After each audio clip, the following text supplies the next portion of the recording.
Hello, everyone. My name is Robert Winfree, and what you're about to listen to is an old episode of a podcast I used to host called Everyone Loves a Bad Guy. This particular episode started my sort of anthology series looking through the world of professional wrestling. Now, because we are re-airing these not in the original broadcast order, some of these have already been re-aired in conjunction with other events. Mark wanted some synergy, and I am nothing if not accommodating. But I wanted to go through it chronologically because that's kind of how my brain works. So I started with a look at the territories, older terms for professional wrestling, and the wonderful, colorful cadre of heels that would take their acts from territory to territory and all that good stuff.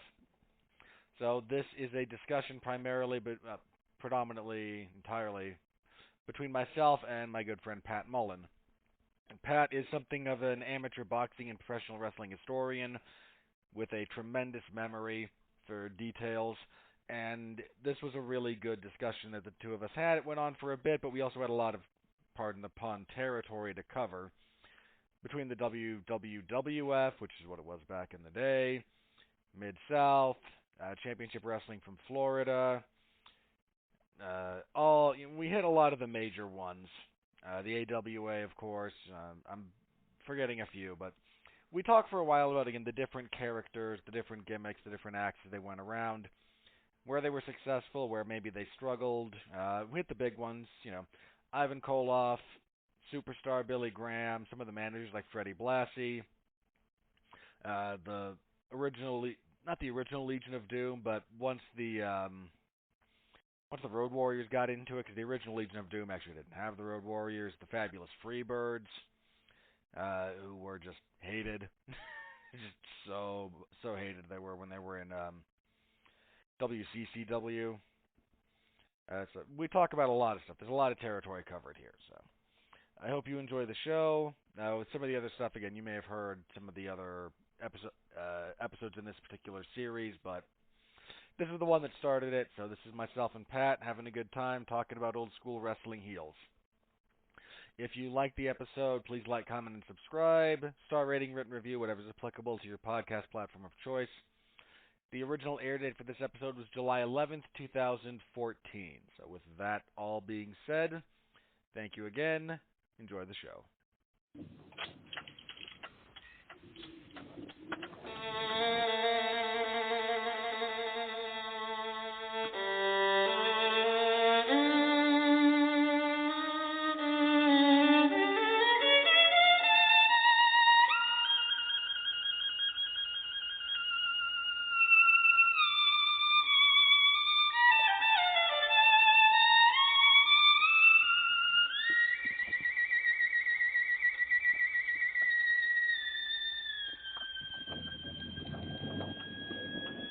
When the devil is too busy and death a bit too much, they call on me by name, you see, for my special touch. To the gentlemen, I'm misfortune.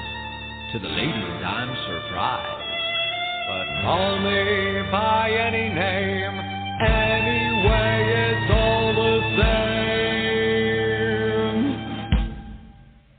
I'm the fly in your suit, I'm the pest in your shoe, I'm the bee beneath your bed, I'm a bump on every head, I'm the heel on which you slip, I'm a pin in every head, I'm the thorn in your side, makes you wriggle and writhe, and it's so easy when you're evil. This is the life you see, the devil tips his hat to me, I do it all because I'm evil, and I do it all for free. Your tears are all the pay I'll ever need.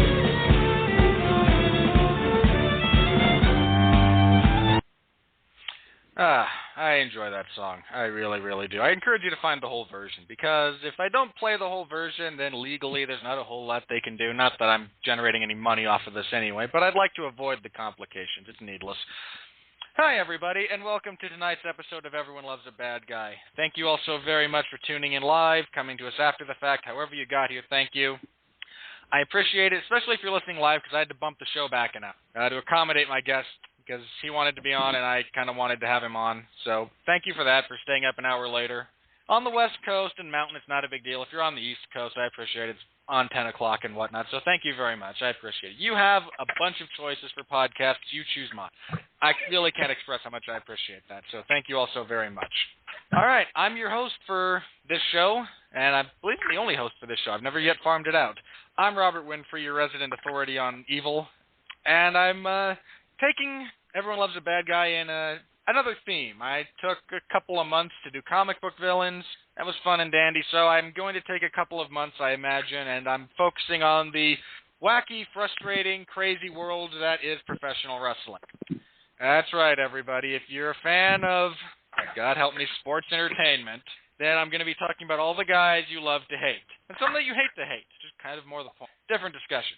But we're going to be running this a little bit chronologically, so tonight we're starting off way back in the day when professional wrestling was done on a territory system. Every, local area had the guy that promoted wrestling. You had guys that came through, they did their act. If they got stale or they wanted to leave for warmer climates, they would shift, they'd go to a new territory, they'd do their thing again. All that fun stuff. I'm focusing on, again, the bad guys, the heels, the villains, the people who got their tires slashed and stuff thrown on them, all that fun stuff. Because back in the day, you didn't know it was... All right. So that's where we're starting tonight with the territories, and we're going to have some fun talking about some classics. And my guest, because I'm not alone, and I bumped the show back an hour for him, because I like him that much. He is the pillar of the Radulich Broadcasting Network, the MVP, the man who will be leaving for Cleveland, some other podcasting network, I imagine, in the near future. That's a timely basketball reference, everyone. Pat Mullin is back here with us. How you doing, Pat? I'm doing great, Rob. Thanks for having me. I was so excited when you brought up tonight's topic. I really wanted to be a part of this show because, as everyone who's listened to at least a few of our broadcasts knows, I'm the guy who went to the school that burned down and forced them to build the old school. Yeah, you're a fan of the dirt and all the great nutrients that sprung from it. All right, let's go ahead and kick this thing off with, I figure at the start of this we can talk about specific territories and kind of go through, because a couple of them were kind of self-contained, mostly in the north, because people were established and they didn't want to move to Florida, or if they wanted warmer climates, they just left for Florida and were more established down there. Not that I blame anyone. I lived in North Dakota for a while.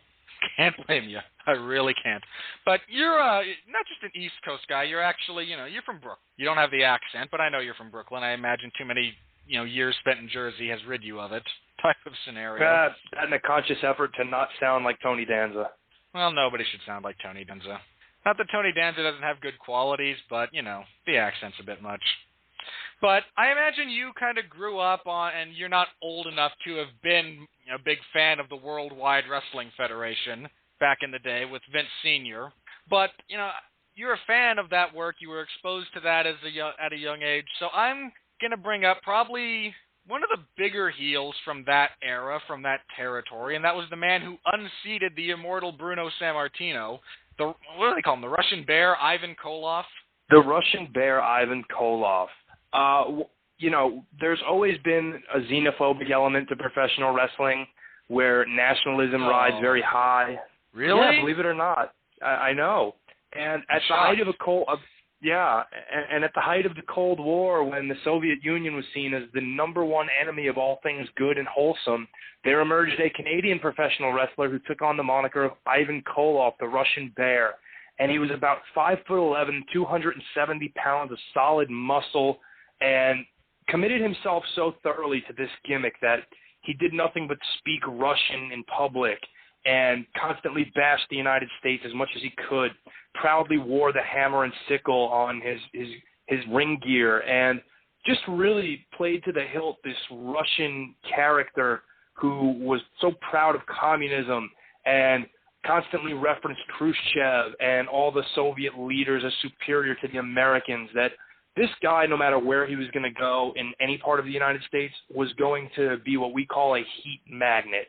And if you're not in the know on what that means, it means in any arena, any town in the world, this guy was going to draw nothing but hatred and ire from the paying public.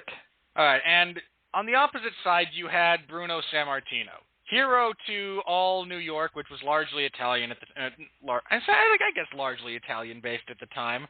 Bruno, who famously wrestled an orangutan to a draw, mind you. Seriously, the guy got in the cage with an orangutan And the circus promoter, what have you, stopped it because he was worried about his animal getting hurt. He disqualified Bruno. Bruno punched the orangutan in the stomach. God, I don't even want to think about the kind of, I mean, that's raw physical strength you have when you're in there with, an animal that just does nothing but move all day. But yeah, he's been champion for what, 6 years? 5 or 6? Oh, actually, Bruno at this point had held the title from May 17, 1963, and we're in January of 1971, so just a few months shy of 8 years as champion. Okay. Oh, no, I can never quite remember if this was his first or second reign when he lost to Koloff, because they were both, I mean, Bruno still holds the record for most days as champion. He only had 2 reigns, but this guy was like, I mean, there were presidents who had less time in office than this guy had with the belt, which was not uncommon back in the day. No, the WWF broke the WWF, broke the mold in that it was really a babyface's territory, where instead of having a heel champion on top being chased by challengers, they were relying on the promotional tactic of the good guy who you can believe in vanquishing this plethora of evildoers. And that changed when Ivan Koloff was finally ready, it seemed, to be the guy. When Bruno's time they thought was at an end at this point, Ivan Koloff was picked as the guy to unseat Bruno, which was probably, as huge an honor as you could get in definitely the New York territory, but at this point really all of professional wrestling, because you're going to unseat its longest reigning champion, and that single reign still stands as the longest professional world title reign, at least for men, not counting Moolah, of course. But, Bruno's reign still stands. It stood then. And to be the guy selected to end that reign, you've got to be something special in at least some regard. And Ivan Koloff had a lot of qualities that definitely made him worthy of being a top bad guy in any territory. I mean, it's amazing to me that elements of, that kind of jingoistic nationalism remains still prevalent, that we can temporarily have that same kind of gimmick going on in the form of Rusev and Lana, if you're, up on what they're doing right about now. But, man, I can't imagine what it must have been like to be there and, okay, I suppose I can, and you have to kind of magnify this. Seeing the reaction that people had to The Undertaker being beaten by Brock Lesnar at WrestleMania last year, I imagine that the reaction that happened when Koloff beat Bruno, I mean, what's the story Bruno tells? That everything was silent. He thought he'd gone deaf because he got pinned and not a sound was heard throughout the entire arena. Yeah, I've heard 3 versions of this story, and it's all 3 men were principals involved. One was Bruno, one is Ivan Koloff, and one is Lou Albano, who was managing Koloff at the time. And they all share the common element of talking about how the arena just became, kind of use an oxymoron, deathly silent. And Bruno talks about how he thought something was wrong with his hearing when Koloff came off the top rope and hit him with a knee drop, and he thought maybe Koloff somehow jarred something. Ivan was in shock because he still couldn't believe he was winning the title, and he felt like he was standing there for something like 10 minutes before anybody made a noise. And Albano talks about being scared for his life because he had seen, riots happen in the past and things of that nature, and thought there was a good chance that not only when Bruno lost would there be a riot, but when people didn't immediately react with anything other than this silence, he thought someone was going to get killed. Yeah, that's, if they're angry, then you have a reaction to play off. If people just get quiet and like it's simmering, and that could have ended very, very badly. So how did Koloff's reign go as champion? Just because I, for the life of me, cannot remember what happened for the next couple of years. I mean, there's a gap in my understanding of the title lineage from Koloff. I know Backlund came along not terribly long after that, but is he the one who actually beat Koloff, or was there some other intermediate? No, Koloff, unfortunately, despite the accolade of being the man to beat Bruno, only held the championship for about 3 weeks, which became a pattern of WWF booking where, like we said, it was a babyface's territory where the promotional tactic was opposite all the other territories where you had this long-reigning babyface who would ward off these evil challengers, usually managed by either Fred Blassie, Lou Albano, or the Grand Wizard. And Koloff only held the title for 3 weeks before he lost it in Madison Square Garden to the Puerto Rican star Pedro Morales. Yeah. Who couldn't draw outside of New York. Yeah, and that was ultimately why Pedro's reign wound up being shorter than expected, and Bruno had to be brought back into the fold. But, the thing about Ivan was a lot of people would say that he was a lame duck champion. But the fact of the matter is, Ivan, who kind of stopped working New York regularly sometime around 1978, he would make sporadic appearances every so often after that there. Ivan was always in a main event program after that because he was established as being the guy who beat Bruno, and that made Ivan a main event guy anywhere in the world. And in Bruno's second reign, he was a frequent challenger. He challenged Pedro Morales on occasions.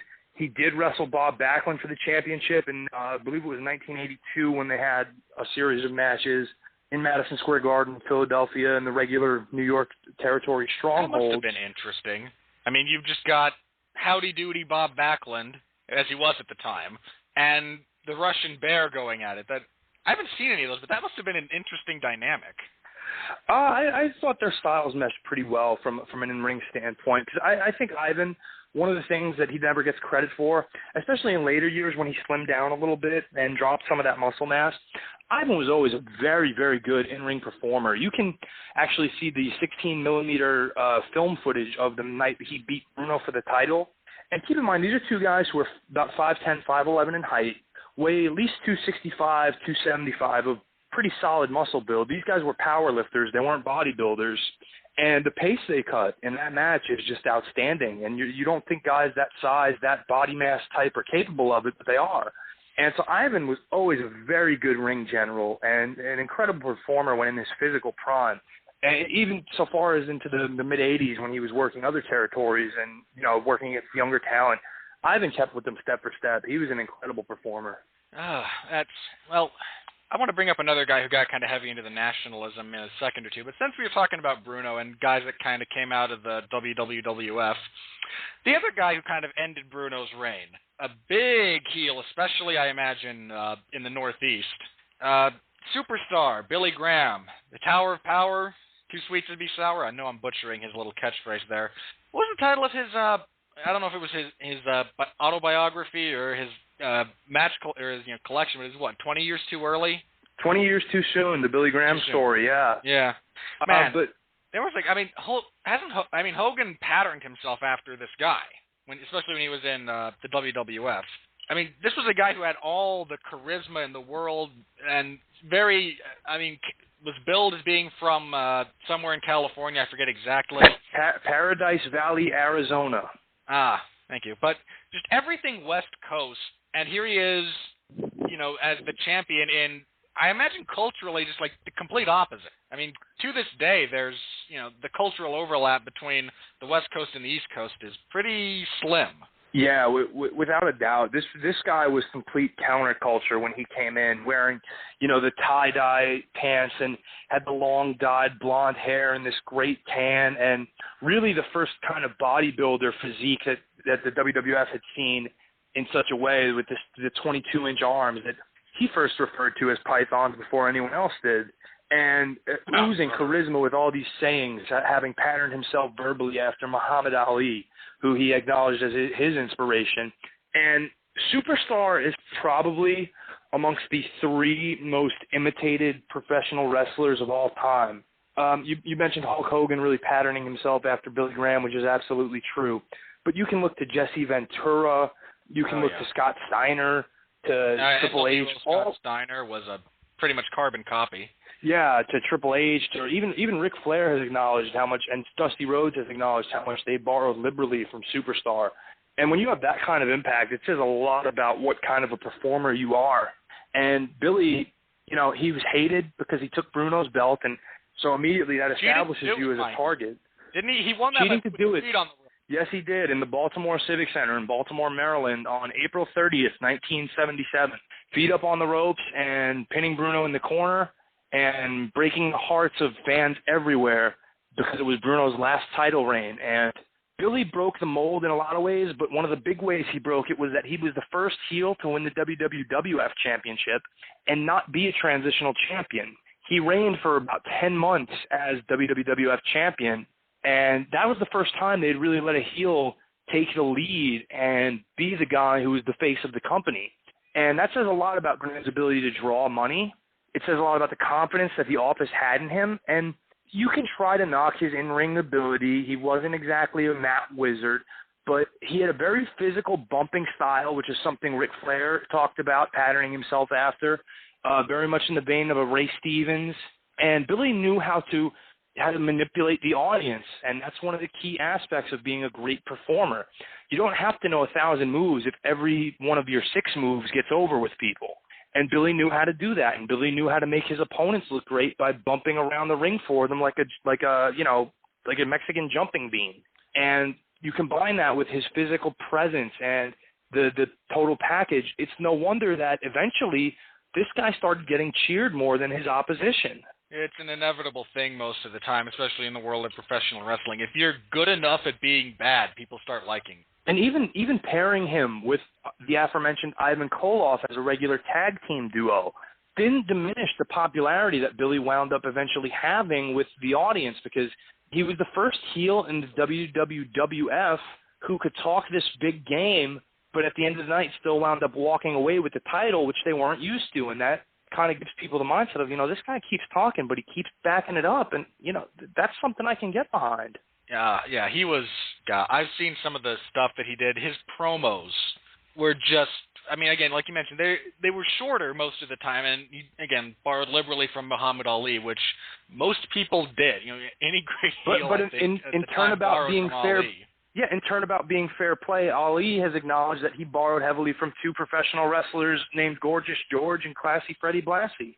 Oh, God. Let's talk about Classy Freddie for a minute here, because a lot of back in the days, especially in territory times, what you were expected of as a performer was different from what we as contemporary fans have come to expect, and that is you can wrestle, you can have a good paced match, and you can talk to one degree or another.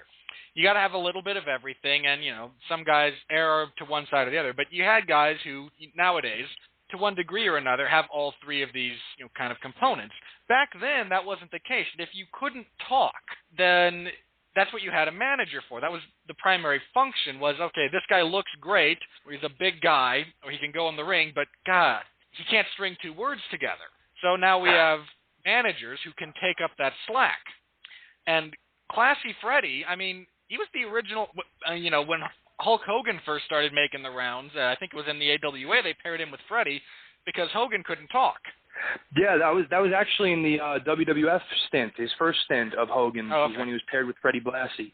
But Hogan had a hard time doing promos because he didn't have a clear direction of where he was going in his career, and so the logical guy they put him with was Fred Blassie, who would do all Hulk's talking for him. And Freddie managed a lot of the top talent of the New York territory that were going to challenge Bruno or challenge Pedro or Bob Backlund particularly. He had a lot of guys go after Backlund. And, Freddie could take guys who maybe were very good in-ring hands and good crowd psychologists, like a guy like Spiros Arion, who was, my father's favorite wrestler. But Spiros, being Greek, had a very thick Greek accent, and maybe he could talk and cut a good promo. The problem is only people with thick Greek accents would understand it. So when you can't do that and effectively communicate to everybody, you need that mouthpiece. And there was arguably nobody better at it than Fred Blassie, who was seemingly willing to say anything to incite you, to rile you up, wasn't afraid to use ethnic slurs, which we hear today, very little because we live in a very PC world. But back then, Freddie Blassie would say things that were so off the wall, like calling Bruno a spaghetti vendor, or calling, say if at the time he was managing a Japanese wrestler, he would say my slope. And keep in mind, in real life, Freddie was married to a Japanese woman and had served in World War II in the Navy. So he would say these off-the-wall things, and people were just amazed by him, where he became a frequent guest on Live with Regis and Kathy Lee because of what a fan he made of Regis Philbin. And when Muhammad Ali was doing his famous, wrestler versus boxer fight with Antonio Inoki, Freddie was the guy chosen to represent Ali as a manager in professional wrestling. And it made complete sense because Freddie was the best at the time and the best known. And the reason is because Freddie was going to do anything to get his talent over. Because Freddie knew that as much as he had gotten, it was his job to help give back and make sure that there is a business for future generations to make a living in. And that's why he worked so hard at getting these guys over by saying anything he could, inciting them, doing things he couldn't matches with tossing in his cane, his famous cane, to allow people to get hit with it, and afterward making sure everybody knew that that his guys just beat were nothing but pencil neck geeks. That's such a great line, especially back then. Insults don't always transcend generations. Sometimes insults that were just hugely offensive or whatnot, 40, 50 years ago, just don't always translate. And back then, that was a pretty big thing. I imagine, especially to a blue-collar, working-class Northeastern crowd, to call them a geek or insult the thickness of their neck. I imagine that would be roughly akin to going into Texas and mocking, their ability to play football. It's about the same line. Calling somebody a pencil neck geek then, with the way vulgarities kind of evolved through the years, it's like questioning the size of a certain part of the male anatomy these days. Yeah, back then it was how thick is your neck. Nowadays it's migrate. Yeah. But, oh, God. Let me ask you something else about this. And this is something that I wound up listening to on another podcast and whatnot, which I listened to try and improve the quality of my own. We have, contemporary fans, a lot of the times when we think of managers, we specifically kind of envision Bobby Heenan, and for very good reason. And Bobby will absolutely get his own podcast here, so I don't want to touch on him too much. But Bobby had the style of, he was a heel, he would say anything, he was cowardly, and if you, as the good guy, finally got your hands on him, he was flying all over the place. And he was great at it. One of the best. But other wrestlers had a different style of, being a heel and selling the offense that they got hit with. So, I'm curious, to your knowledge, who was some of the guys who were able to, give Freddie some of his comeuppance, and how did he take that? The two kind of polar opposites, I suppose, would be, you have Bobby Heenan, who would bump all over the place. He had Gary Hart, who, he would sell it, but he very rarely left his feet, type of thing. So where did Freddie fall on kind of that spectrum? Or was he just not in a position where he ever got that, got in there and finally got what was coming to him, type of? The times where Blassie actually got something close to a comeuppance were few and far between, because in the New York territory for years, it was commonplace to have the manager escort their man to ringside, but then go back to the dressing room immediately after. And it wasn't really commonplace for the managers to stay until Titan Sports became the primary owner of the territory in 1983. Then they tended to allow more manager face time, I guess you'd call it, on at ringside. But prior to that, it wasn't real commonplace for them. Now, in the 70s, Blassie would occasionally put the tights on himself again and wrestle. I think his last real active bout as a performer in a major situation was a title match with Pedro Morales after Blassie had tried to manage, who was it against Morales? It may have been Larry the Axe Hennig, who he had brought into the territory to challenge Morales, if I'm not mistaken. Of course, the father of Mr. Perfect, Kurt Hennig, and grandfather of Curtis Axel. I'll let you decide which one of those two is more honorable to mention to fans these days. Talent generation is kind of where we're going here. Larry was good, Kurt was great, and now we have the other guy. Yeah, but we'll leave that alone for now. But and so Blassie got in the ring with Pedro and would do the things that we saw kind of commonplace with Bobby Heenan when Bobby would put on the tights in matches with guys like, say, the Warrior or Big Boss Man. He wasn't going to show that he was a physical equal to them, but he was going to show his slime streak, I guess you'd call it, by cheating at every turn. And Blassie in particular, when he was a full-time in-ring performer, was known as the Vampire because he was known for biting and drawing blood from his opponents, and that's what he would do in these situations until eventually the good guy was able to turn the tables and really beat him to a pulp and make him bleed and turn his bleach blonde hair a dire shade of red, and Blassie would kind of just say, the heck with this, and bail out at this point in time. I'm curious about this. How associated with New York, by that I mean, the World Wrestling Federation, throughout all of its iterations, how associated was he with that particular promotion? And I bring this up because when he passed a few years back, the WWE did a big, made kind of a big deal out of it. And the other incident that kind of comes to mind, when they were running the invasion angle many years later, and then WWF was on the losing side, they brought out Freddie Blassie to give a pep talk to kind of rally the troops, and that was what kind of brought Stone Cold around from being, the guy with the guitar to back to kind of being an ass-kicking machine. And, I mean, of course, they followed that up with the Austin heel turn and that whole bunch of nonsense. But was that just because he was so associated with that particular promotion? Or is he just really that much loved by the McMahon fan?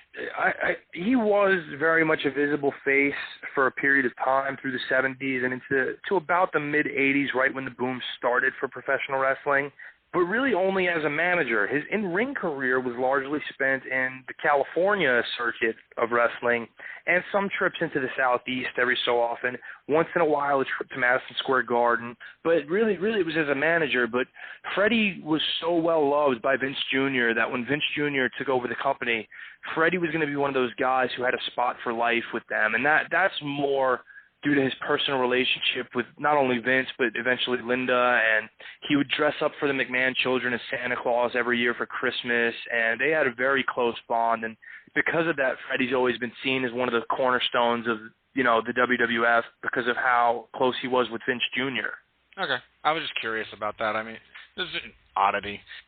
All right. I suppose let me ask you this one. Any other big names that kind of come to your mind that came out of, the Triple Dub F back in the day that you wanted to mention before we migrate a little further south? Just I guess the big heel wasn't necessarily one person until Billy Graham, really, but kind of the evil triumvirate of managers, which we mentioned, were Freddie Blassie, Captain Lou Albano, and the Grand Wizard of Wrestling. Let's talk for a minute about Lou Albano, because this is an odd thing where I was aware of him more because he wound up turning face right as the 80s boom started, and he was part of the Rock and Wrestling Connection, and he had kind of the in with Cyndi Lauper. I mean, he was the one who was out there with her when she would show up, and he was there when, Piper famously broke the gold record over his head. But, he turned face at, the right time, but as a heel, man, he was hated. This was before Super Mario Brothers came out. I mean, what was it about him that got people to hate him such? Lou had been a heel wrestler for a long time with a partner named Tony Altamari, and they were the Sicilians, and they were just doing everything they could to negatively portray Italian Americans, leading into stereotypes such as being mafioso and dressing a certain way, to the point where they got threats from the actual mafioso, hey, stop doing this, or consequences will occur, to just dastardly cheats that they were. And then Lou really kind of amplified his persona to try to be as unlikable as possible by, gaining a lot of weight and wearing T-shirts a size too small to give the appearance of a slob, and doing the things like wearing rubber bands in his face, on his cheek, with safety pins. And people were like, what is with this guy? This guy is nuts. He just seems like a wacky slob, and was probably one of the most blatant cheaters that you would have. Really, before any other manager would stay at ringside, Lou Albano would be that guy who was willing to kick and punch at his opponents, at his charges opponents, and do anything he could to allow them to win. And Albano's promos, we talked about Blassie being willing to say things. Lou Albano was well known before TV tapings, would drink a fifth of vodka, drive Vince McMahon Sr. so crazy that he would seemingly fire him at the end of each taping, only for Lou to not remember it because he was drunk and show up the next day at work, and McMahon Sr. just to let it blow over. Just saying anything he could, intimating anything he could, and blatantly cheating any way he could. And Lou's sell, we talk about, Bobby Heenan doing it one way, Gary Hart doing it one way. Lou Albano had a ridiculous sell of things all his own, where when they would do six-man tags and Lou Albano would be partnered with whatever tag team he was managing at the time against, the tag team they were feuding with and another babyface on the roster. Albano would take a punch and drunkenly stumble into the rival corner looking for a tag and get punched again, and then do a pretty blatant blade job on camera where you could see his jig in his hand, just cutting him open. But it was so ridiculous that people would just hate him for it, and that Lou could just manipulate a crowd maybe better than anyone too, because he understood how to make these people feel and knew how to magnify himself to be so unappealing with wearing the small T-shirts and looking like a slob and talking the way he did, that people just wanted to punch this guy. let me ask you then. I'm curious. What was it about him? What kind of precipitated his face turn? I mean, what was it? Just he'd been around for so long and just done so much stuff that people finally started respecting what he had done, or was this more orchestrated? I mean, I can't remember what the kind of precipitating events were. My personal belief was it was orchestrated because I think Lou was, like we said, a wild character even outside of the ring when he was drinking fifths of vodka before TV tapings. And we know that Vince Jr., say what you will about him, he wanted to run his show where he knew he had complete control. And Lou Albano was never going to be one of those guys who you could do that with. So I think he had this thought precipitating that if he turned him babyface, there would probably be a chance that Lou's role would lessen to an extent. And Lou was one of the guys who, when Vince Jr. bought out the territory, was one of the guys who Senior made Junior promise would have a job for life. But I think Vince saw it as, I can use Lou in certain areas to try to get other guys over who are baby faces and not necessarily talkers and need to do promos to sell things, like he did with kind of Andre the Giant for a little while, the British Bulldogs, who were phenomenal in-ring performers but just could not talk their way out of a wet paper bag. And with this, you could lessen Lou's active role on the road and on TV and allow him to represent the company in a lot of charity work that he did and publicize it. He had several years working with the Association for Muscular Dystrophy, which is how he became good friends with Cyndi Lauper. He did a lot of work with the March of Dimes. So Lou was really into charity outreach because he was a good man at heart, and I think they wanted to use that too. All right. And, I mean, it works great because, you couldn't have Piper attacking Cyndi Lauper, but Lou Albano now is associated with her. You have all the good stuff that he's done, and he's trying to be liked. And, again, Piper is another guy who's probably going to get his own show because he was that awesome. All right, let's move this a little bit further south. Now, curious about this because what eventually kind of became the Mid-Atlantic territory, the Jim Crockett Promotions, is West Virginia, the Carolinas. Georgia had its own thing going, Florida. But that, kind of collection of states right there, I'm really, who did they kind of base themselves around? Who were their, major heel kind of factions at the time? Because, honestly, I don't remember that many guys who came through there prior to, getting into the 70s when it started coalescing and you had, Flair and Harley Race and Dusty Rhodes kind of kicking things off there. But, prior to that, I don't, off the top of my head, remember a lot of names that went through there. So, who, to your recollection, who kind of came through there? Well, the Mid-Atlantic territory is an interesting case because they were always about never basing themselves on one or two top heels. Mid-Atlantic, if you look at them, always had one of the strongest overall rosters of talent at any given time.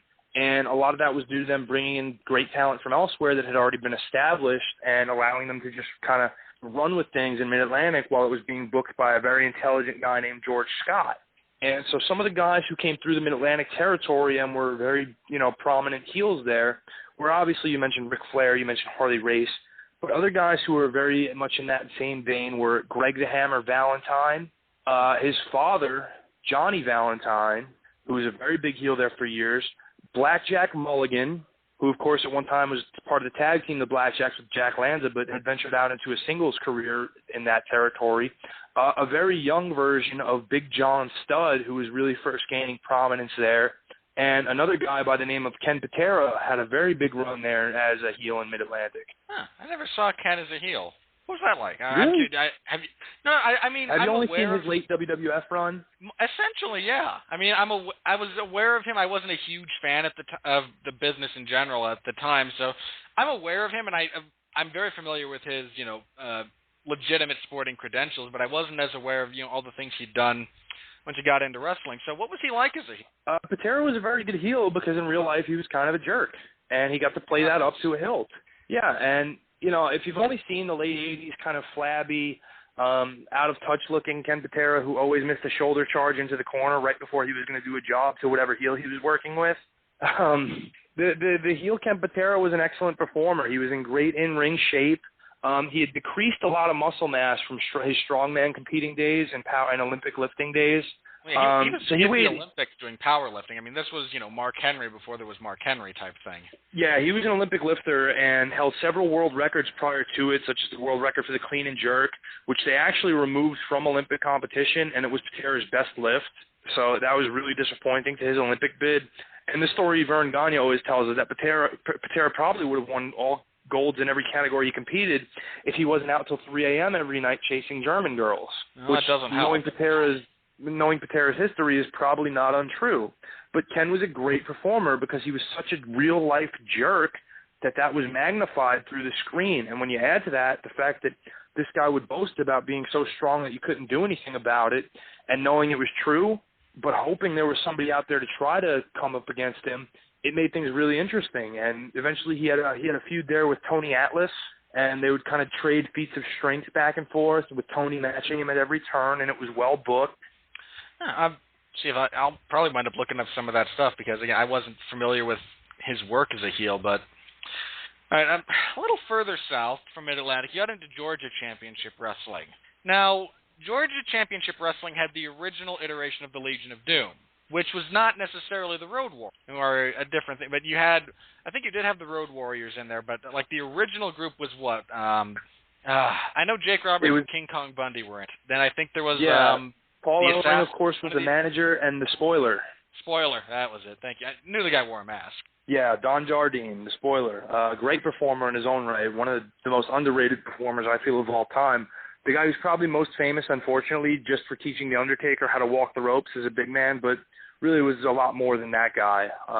But yeah, that was probably the biggest heel faction that had come along at the time, especially in Georgia, where you had this unstoppable, monstrous duo of the Road Warriors and the very, very evil, demonic Jake Roberts, who is such a great performer. The hard-nosed mystery man, the Spoiler, who had been through several territories. And just, if you ever watch a Spoiler match, especially if it's against a jobber, this guy makes things look so vicious that he does. He really makes you cringe at some of the things he can do to these jobbers, where it looks like he's legitimately trying to hurt them and end their careers. I know one match that's widely available is one he had actually in the WWF very early, where he spent a few months there before kind of retiring. Watch him against the jobber who eventually became a little bit bigger of a star in Memphis named Billy Joe Travis. It looks like he's trying to kill him in this match. So to combine all those elements with a great mouthpiece in Paul Ellering was just Georgia Championship Wrestling. Had they not flipped the angle and eventually somehow found a way to turn King Kong Bundy of all people into a babyface, I don't know how they'd have ever properly booked against them. I imagine it couldn't have been done with all of that talent lined up. And then, well, for those of you who don't know, the way they announced that King Kong Bundy, who I want to get to in depth here in a second after I talk about this, they announced that King Kong Bundy was coming to Georgia Championship Wrestling, and everyone kind of assumed that he would be joining the Legion of Doom. And so they started asking Paul Ellering, what are you, why are you doing this? Why are you going to destroy it? And King Kong Bundy's coming in. Who can stop you guys? And Ellering's response was, we don't want that fat slob. Look at all the talent we have. We don't need that big buffoon gumming up the works, ruining a good thing, and proceeded to run down Bundy a little bit. But, it was just it's beautifully simplistic. Here's a destructive force that everyone assumes, and he's been a heel for Bundy was a heel most of his career, I believe. Almost all of it. Just with the size of him and the way he worked, that was just natural for him. And now you have, the bad guys running him down before he gets there. Like, no, we don't want him. Why would we? He's not turning babyface in the sense that I'm a good guy necessarily, but it makes perfect sense for his character to feel insulted by this and desire revenge. It's beautifully simplistic. You don't need a major situation to draw money in your territory. You just need something people can understand. And if somebody insults you, particularly in a public forum like, national television, for example, that's probably going to make you a little mad, and you're probably going to want a little bit of revenge on them, and I think that was well done. And with a guy like Bundy, who could easily be a physical threat to anybody, including the Road Warriors.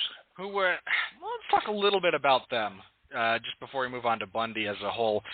Those guys, what's your overall impression of the Warriors? Your kind of thoughts on them as a whole. I'm curious where you fall on the positive or negative kind of scale, because they're kind of divisive, unit.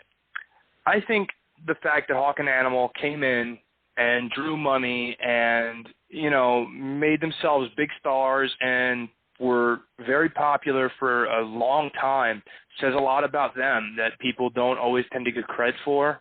Do I think their overall contribution was somewhat negative? I do, in the sense that they wound up producing a lot of copycats, not intentionally, mind you. They weren't the ones who were creating these Road Warrior knockoff teams. But what we wound up having was promoters just kind of throwing these guys together and finding every big musclehead that they could and putting some type of gimmick on them in the vein of the Road Warriors. And for years, we wound up flooded with a lot of guys who were these big, muscular-looking monsters but had nothing to offer outside of a physique. And I hate to put him on blast like this, but I think one of the primary examples you'll get, and maybe the best, is the Warlord. The Warlord looked like $1 million. That guy had such a look to him, with, even without the Road Warrior Powers of Pain ripoff gimmick, when he wore, the half opera mask and that stuff. He still looked incredible, where you could have easily slid him into a TV main event and nobody would have objected. The problem is, not only, and this goes to give credit to guys like Hogan and the Road Warriors, who were thought of as just bodies, they had a charisma and a presence about them and something that drew interest from people. I never really cared when the Warlord was on TV because the Warlord didn't have that. And most guys who they tried to emulate the Road Warriors with didn't have that. And so I don't think they intentionally drew a negative, aspect to the wrestling business, but I think it happened because of them and guys not understanding that, this wasn't just because they were two yoked up guys painted up. Hawk and Animal had something together, and even separately, particularly Hawk, that made people care about them. All right, and well, the other component to that was they also had Paul Ellering to kind of learn from as their manager. And there was a guy who had some powerlifting of his own, had been a pretty good worker in his own right. You had someone to kind of help them along the way. Whereas, someone like the Warlord or, Demolition at first, there was no, early days of the Blade Runners with the guys who would become the Ultimate Warrior and Sting. They didn't have someone with them to kind of get them with the nuances to help them along the way, and they wound up suffering. Warrior and Sting both became huge, but if you look at what they were doing at the time, it wasn't all that great. But let's talk a little bit about King Kong Bundy, because there was a guy who worked a lot of different territories. He did something that the other guy I want to talk about with next before we kind of move on, but guys like him or Andre or the other guy we're going to talk about here, Abdullah the Butcher, they moved around a lot because they wanted their appearances to mean something. When King Kong Bundy showed up in your territory, you could go see this big guy crush people. You could want him to get beat. He'd, work a program. He'd wind up on the losing end, as most heels did at the end. But to kind of preserve his character, he would then move from, say, Georgia down to Florida, where he could work a different program, and then, the live crowds could come see him again, and then after that was done, move over to Texas or up to Minnesota. You could bounce around a lot, so that every time he came to your area, it was kind of a big deal. And that's kind of a lost art, especially nowadays, the way wrestling works. But, Bundy was it was easy to hate the guy. He was big, he was mean, and you got the impression that, yes, if he wanted to kill you, he probably could. And he body slammed a midget. Come on, you're just a mean guy in the ring. And came up with the great idea of doing the 5 count, where beating an opponent for a 3 count was not good enough for him. You had to count to 5 just to be a bigger bully and a bigger jerk and rub it in even more that he beat you for a 5 count, not even a 3 count. Let me ask you something before we go on. I just barely kind of became aware that Big E Langston was using that gimmick in NXT. Is there a legitimate reason why they didn't let him use it once he got called up? Because it seems like a great idea. It worked back then. I don't see why it wouldn't work now. I couldn't tell you that, because I always, for someone like me who's such a history buff with this, and I love looking at the old school, I would remember it as being King Kong Bundy's gimmick and somebody new trying it. I think their thought process may be, people are going to fart at it and say he's ripping off King Kong Bundy. Well, guess what? You've done a ton of gimmicks where guys have done somebody else's, shtick and let it go on TV. Like Chris Masters with the Master Lock Challenge, which was originated by Sergeant Slaughter doing the Cobra Clutch Challenge. And Sergeant Slaughter has been much more prevalent on WWE TV in the last 20 years than King Kong Bundy has. So I can understand the logic, but it doesn't mean it's correct logic. I was just going to say it's probably because he's black, and as we all know, Vince hates black guys. Well, there's that too. No, he can't beat him for a 5 count. Come on. I don't even want to go into it. It makes me feel bad to even just say it mockingly. No, but for those of you who don't know, that's been kind of a running gag over on the Casual Heroes for a while now, that you think of a non-white wrestler who, outside of the WWF, WWE, or what have you, had a pretty good career, and then in that promotion became less substantial. Thank you, Ron Killings. I don't think Ron Killings was that. He had that stint when he was, but I don't think he was. But, you know, Ron Simmons, Butch Reed, Junkyard Dog, Tony Atlas, Kofi Kingston, if you want to be contemporary. It's a running gag over, and I just kind of wanted to play off that. But, God, that's not beating you for a 5 count. Especially a guy the size of Bundy. That's a brilliant bit of just, you know, character development for I'm such a jackass. And, you know, again, to Bundy's credit, he came up with it on his own, and that's a thing he took from territory to territory to further, you know, establish himself as a jerk to all the local crowds, and it worked. Again, simplicity. It's brilliant. You don't just beat a guy for a 3 count, you try to embarrass them, because only a jerk would try to embarrass somebody like that, and Bundy did it and understood it, and he's a sharp guy, and that's why he was so relevant for so long, and still sells out shows when he works in Indy. Well, yeah, he's still an attraction, and I mean, just the physical presence that guy had still does. I mean, he's still still a big guy, but yeah, I've been in a room with Bundy, and you know, it's one of those situations where the TV doesn't really do him justice until you stand next to him. Honestly, I felt that way about the Big Show. I'd seen him on TV for a while. I went to a live event that came through Salt Lake a few years back, and he's walking around the ringside area, and I can see his entire upper over the barriers. I mean, he's huge. I mean, there's a guy who sadly is, you know, overused, because if he was able to, you know, keep himself as a novelty and just, you know, kind of go around and, you know, sell it based on that, you know, Andre did the same thing. A real shame.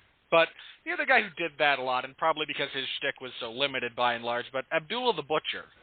If there was ever a guy who had the look of, you know, I don't want to be, not just in the same room, I don't want to be in the same city as this guy. I mean, huge, dark skin. He was actually, let's say from Canada, but I mean, he was, of course, billed from the Sudan, because Middle Eastern. Yeah. He's from Canada, right? Yeah, he's from Ontario originally. Okay. His name is Larry Shreve, but he, no pun intended, carved out one of the most enduring, lasting villain personas that professional wrestling has ever seen. And I can tell you that my first exposure to Abdullah that I can remember not seeing on videotape but seeing live was he had a very brief run in WCW in the early 90s as a tool of sorts of Cactus Jack during his feud with Sting.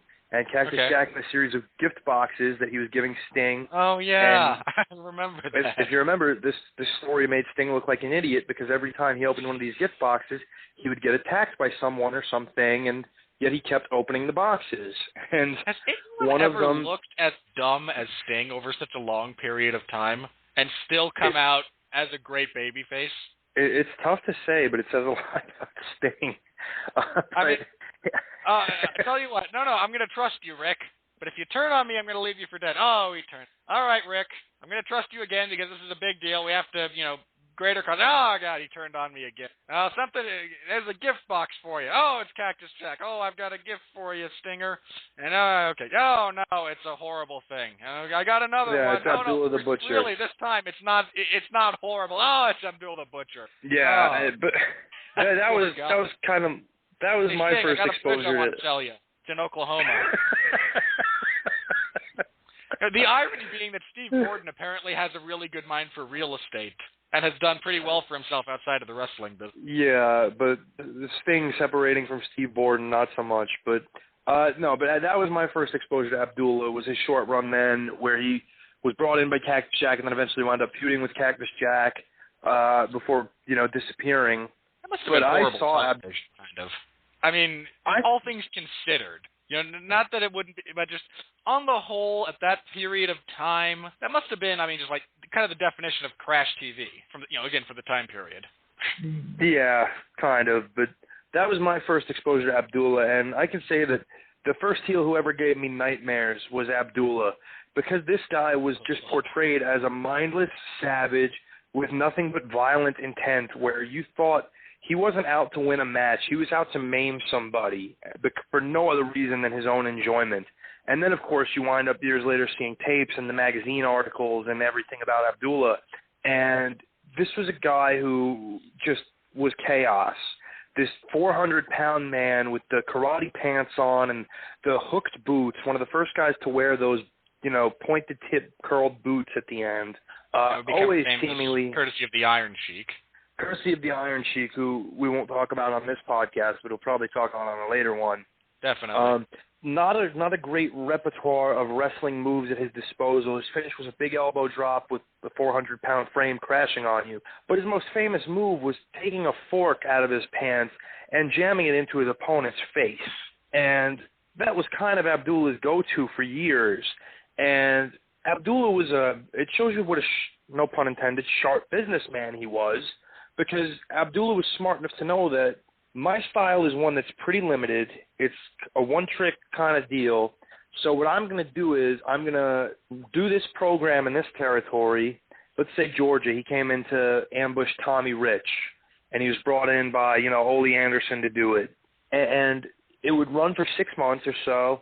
And then before you knew it, Abdullah was gone, and he was up in Stampede working for Stu Hart, to a fresh audience that hadn't been exposed to him for 6 months in his stuff and maybe hadn't seen Abdullah for 3 or 4 years at this point.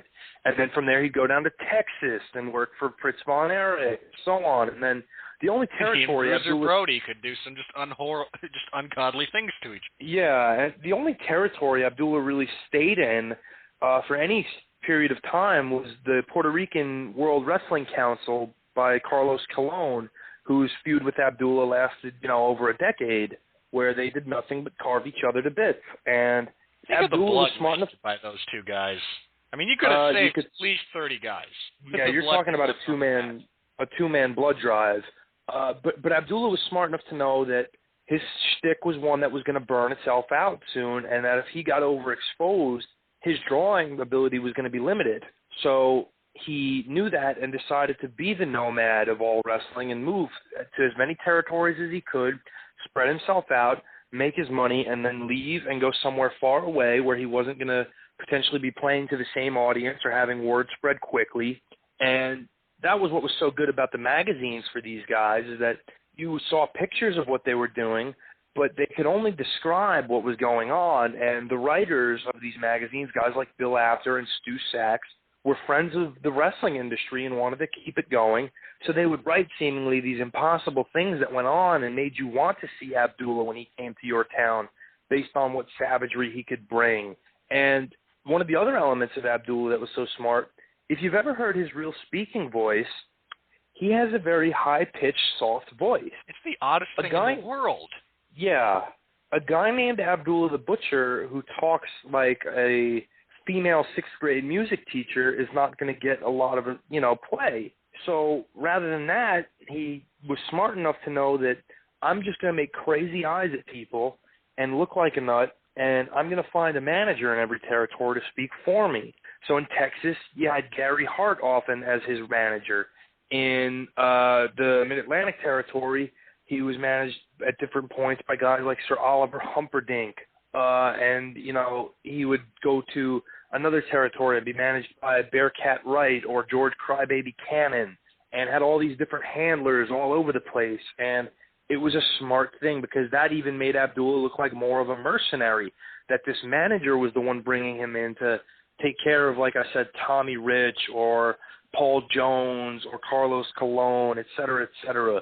One of the Von Erichs. Yeah, Von Erich, Bruiser Brody, any of these guys. When they brought in Abdullah, you got worried because you knew that Abdullah was not there to try to beat them or take a title. He was there for no other reason but to hurt them and potentially end their career. Yeah, it's also, I mean, a guy like that with a gimmick like that could not possibly work necessarily in today's culture of wrestling. Which is kind of sad. I mean, the days of kind of the attraction are sadly, because everything's on the internet or, and the amount of there to work. Yeah, that's the other big thing. The poor guy.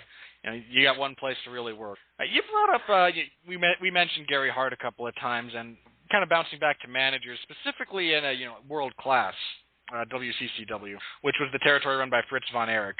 And there were what, 3 territories in Texas because it's a large state. The bigger ones were the 3. One was Fritz von Erich's world class. One was Paul Bosch's Houston Wrestling, and the other was Joe Blanchard's. And not the Funks? Well, the Funks even weren't. No, the Funks weren't really a big territory out of Amarillo. They were kind of small potatoes. But Joe Blanchard had Southwest Championship Wrestling, and they were the three biggest in Texas. But then again, you had the smaller territories like the Funks in Amarillo and El Paso, and even smaller little kind of independent outfits that were running on the Mexico-Texas border.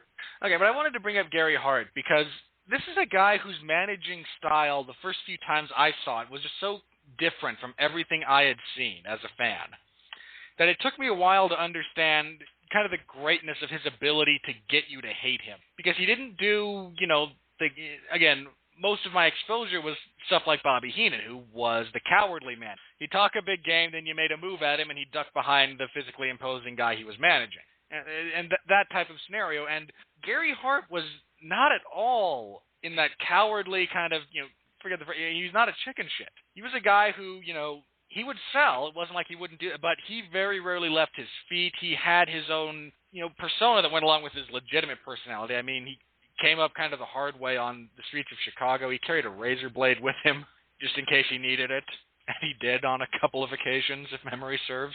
But, I mean, so what was it about Gary Hart? I mean, his ability to just cut you as a fan open verbally. Because he didn't, do all the theatrics and the histrionics that a lot of other guys did.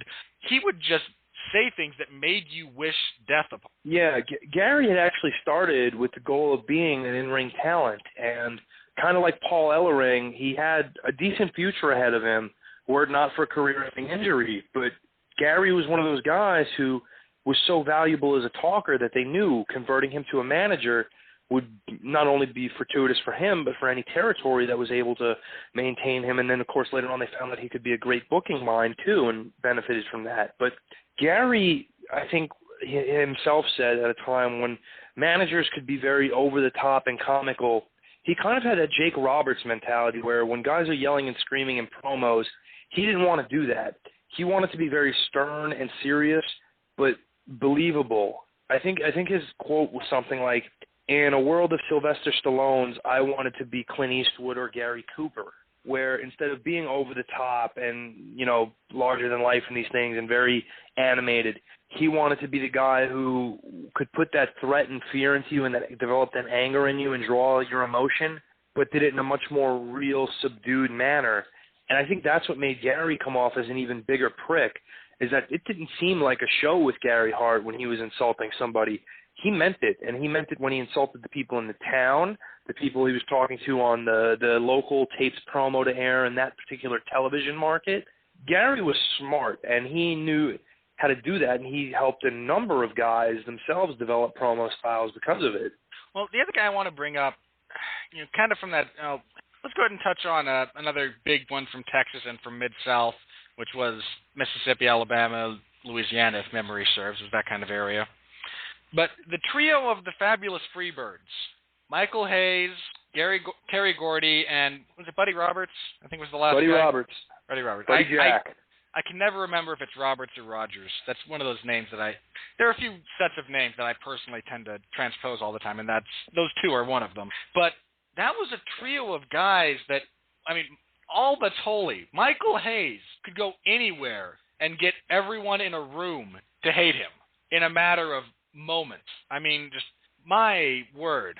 The fact that guy is still alive and that's not a joke about how many drugs he's done or how much he's drunk. The amount of people that he aggravated to the point of they wanted him physically harmed. It's mind-boggling. So I'm curious, what was it about Michael Hayes? The guy just acts like a prima donna. You wish to see him hurt. And I was honestly shocked when I did some history a few years ago and found out that when the Freebirds first kind of debuted in World Class, they were allies and friends of the Von Erichs, and they were good guys. Like, wait a minute, nobody likes Michael Hayes. Nobody likes Michael Hayes. The real money came after they turned on the Von Erichs, but good grief, what was it? To your mind? What did he do so well that made everybody want him on fire? Michael Hayes was a huge rock and roll fan, particularly of Southern rock acts like Lynyrd Skynyrd, obviously with them taking the name the Freebirds, Marshall Tucker and that. But Michael always thought he was going to be a rock star. And Michael had two options. He was either going to be a professional wrestler because he loved professional wrestling and he loved rock and roll, and he wanted to do one or the other. And it just so happened that professional wrestling was the avenue he found first, as legitimately being able to make a go of it. But he took those elements of rock and roll frontmen particularly, and made himself into this egomaniac, where the same reason that you had people who didn't like Mick Jagger, for example, because Mick was not establishment. He was very anti-establishment. He was going to shake up the status quo. But Mick Jagger never talked about going out and kicking anybody's butt and, you know, being the man and all these other things while having long blonde hair and talking about how pretty he was at the same time. And Michael was the first one to do it in that way, where you would have heels who were, you know, had the blonde dye job and everything, and talked about how good looking they were, like Billy Graham, who was a mountain of muscle, or Freddie Blassie, who was a psycho and would bite you, or Buddy Rogers, who was just this consummate mat technician. But Michael didn't really have any of that. Michael was just a guy who could throw a pretty good left-hand punch, but was just seemingly this endless shit talker who, almost in the vein of a manager, had this big heater backing him up in Terry Gordy, and this guy named Buddy Roberts who he would kind of throw to the wolves, and when the baby faces needed to get heat and comeuppance on the Freebirds, Buddy was usually the guy working his tail off who that happened to. And Michael somehow usually got out of it. So that just infuriated people, because of all the Freebirds they wanted to see, they wanted the guy with the mouth who was saying all of these things and doing all these things and taking the cheap shots to get his comeuppance. And he's got these two guys to always take it for him. You got Terry Gordy, who's a big guy and could work. I mean, Terry Gordy was great. Just a very – I mean, if you've never seen his stuff in WCW or his stuff with Dr. Death as the Miracle Violence Collection in Japan was just – if you like that style, and again, the Japanese style, especially tag teams, is very different from what most American fans are familiar with. We're familiar with kind of the Rock and Roll Express and the Midnight. We're familiar with the guy who gets you have the guy who takes the beating, he gets the heat, then you get the big pop for the that's kind of the formula we're used to. If you get into especially Japan at the time, their style, especially tag teams, was very different. And Steve Williams and Terry Gordy were excellent. I mean, they were both big. I mean, to this day, they were both pretty big. They would be still a big deal in Japan. So big guy, tough as nails. You want to see him get it because he's part of the Freebirds. You kind of respect it. And poor Buddy Roberts, who was always getting it. And then you've got the guy who, more than anything, you want to see him get beat, and he's just always able. I mean, that's kind of like. The Four Horsemen are going to get their own kind of podcast, but I imagine that's similar to kind of how. Guy's name just slipped my. I'm not going to remember it. I'll remember it later. Are we talking J.J. Dillon? No. God, he's going to bug me now. The guy who did the slingshot suplex. You're going to say his name, and I'm going to remember. Tully Blanchard. That's it. Thank you. God. I remember.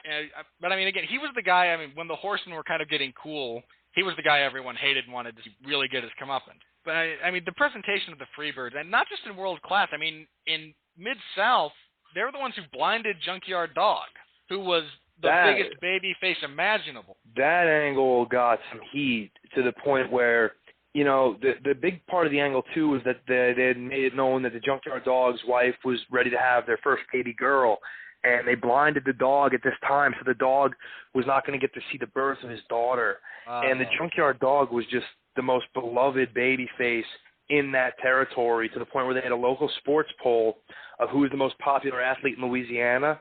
The Junkyard Dog beat out Archie Manning and Pistol Pete Maravich as the most popular athlete in Louisiana, which says a lot, and the Freebirds went after him with Freebird hair cream, rubbing it in his eyes, blinding him so he wasn't going to get to see his baby girl be born. And it got to the point in that territory where at one particular show, a fan pulled a gun on the Freebirds, and the dog basically is talking this guy down from shooting the Freebirds, and the cops have to, apprehend him, and they unloaded his gun, and he had 3 bullets in the gun, one with each of their initials carved into it. You don't get that kind of heat anymore. Well, it just doesn't exist, and to a degree that's probably good, because people are a lot crazier now than they were back then. Nowadays, somebody starts buying into that, you wind up like a car bomb. But that wasn't that like. I mean, in addition to that, those three guys, anywhere they went, they correct me if I'm wrong. Didn't they have a pretty good run in Florida? Yeah, and that was part of a particularly controversial angle where the promoter of the Florida territory, who for years and years, Eddie Graham, who was one of the most loved and respected promoters, Eddie had a lot of fallout. Yeah, probably one of the, if not the best Finnish guy ever, other than maybe Pat Patterson. But Eddie had some bad business dealings, largely due, unfortunately, to Dusty Rhodes taking a lot of Eddie's talent north to the Mid-Atlantic territory and really killing a lot of his business, which is shocking because Eddie had been the guy who really launched Dusty's career and helped make Dusty. Yeah, Dusty got himself. I mean, Dusty as a heel with Dick Murdoch had kind of done the rounds, but Dusty as a serious babyface, I mean, his turn against the big Korean guy whose name I can never remember. Pak Song, thank you. That happened in Florida, didn't it? It did, also involving Gary Hart as well. Yeah. But yeah, Eddie really launched Dusty, and Dusty took a lot of Eddie's top talent and moved them to Mid-Atlantic. And for years, Florida had been the central territory of the NWA, and that shifted when Jim Crockett and Dusty kind of stole all their talent. So Eddie unfortunately took his own life because of how much money he lost, and he didn't see a way out. So Eddie's son Mike was still an active competitor, and at this point had kind of inherited a lot of the territory. And they did an angle where the Freebirds were coming in as baby faces initially, and they did an interview segment with Gordon Soley where they were supposed to be interviewed at a certain time, and Gordon's talking to Mike, and it's Mike's first interview since the passing of Eddie, and they're going over time, because it's an emotional issue for Mike, and Freebirds come out, and Michael says, I'm sorry, I thought this was our interview time, and Gordon's trying, well, it is, Michael, we're just running over a little bit, and the Freebirds are kind of like, that's fine, I don't understand, you book us for this time, and we're not on at this time, we have things to do. We're trying to make time, and you schedule us, and then you do this, and eventually it winds up with them insulting Mike and Eddie Graham as well right after Eddie's passing, and that angle rubbed a lot of people the wrong way, and I think it it should have rubbed them the wrong way. I think it was exploitative, and of course we see that all too often now as well. But at that time, that was really the first instance of it, so people were really shocked and appalled by it.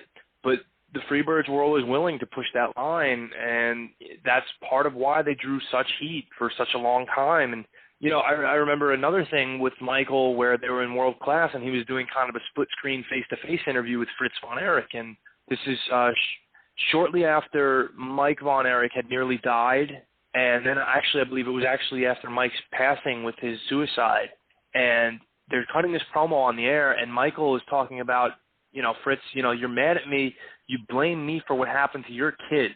And the Freebirds, particularly Michael, were always willing to push that line of whether something was in good taste or not.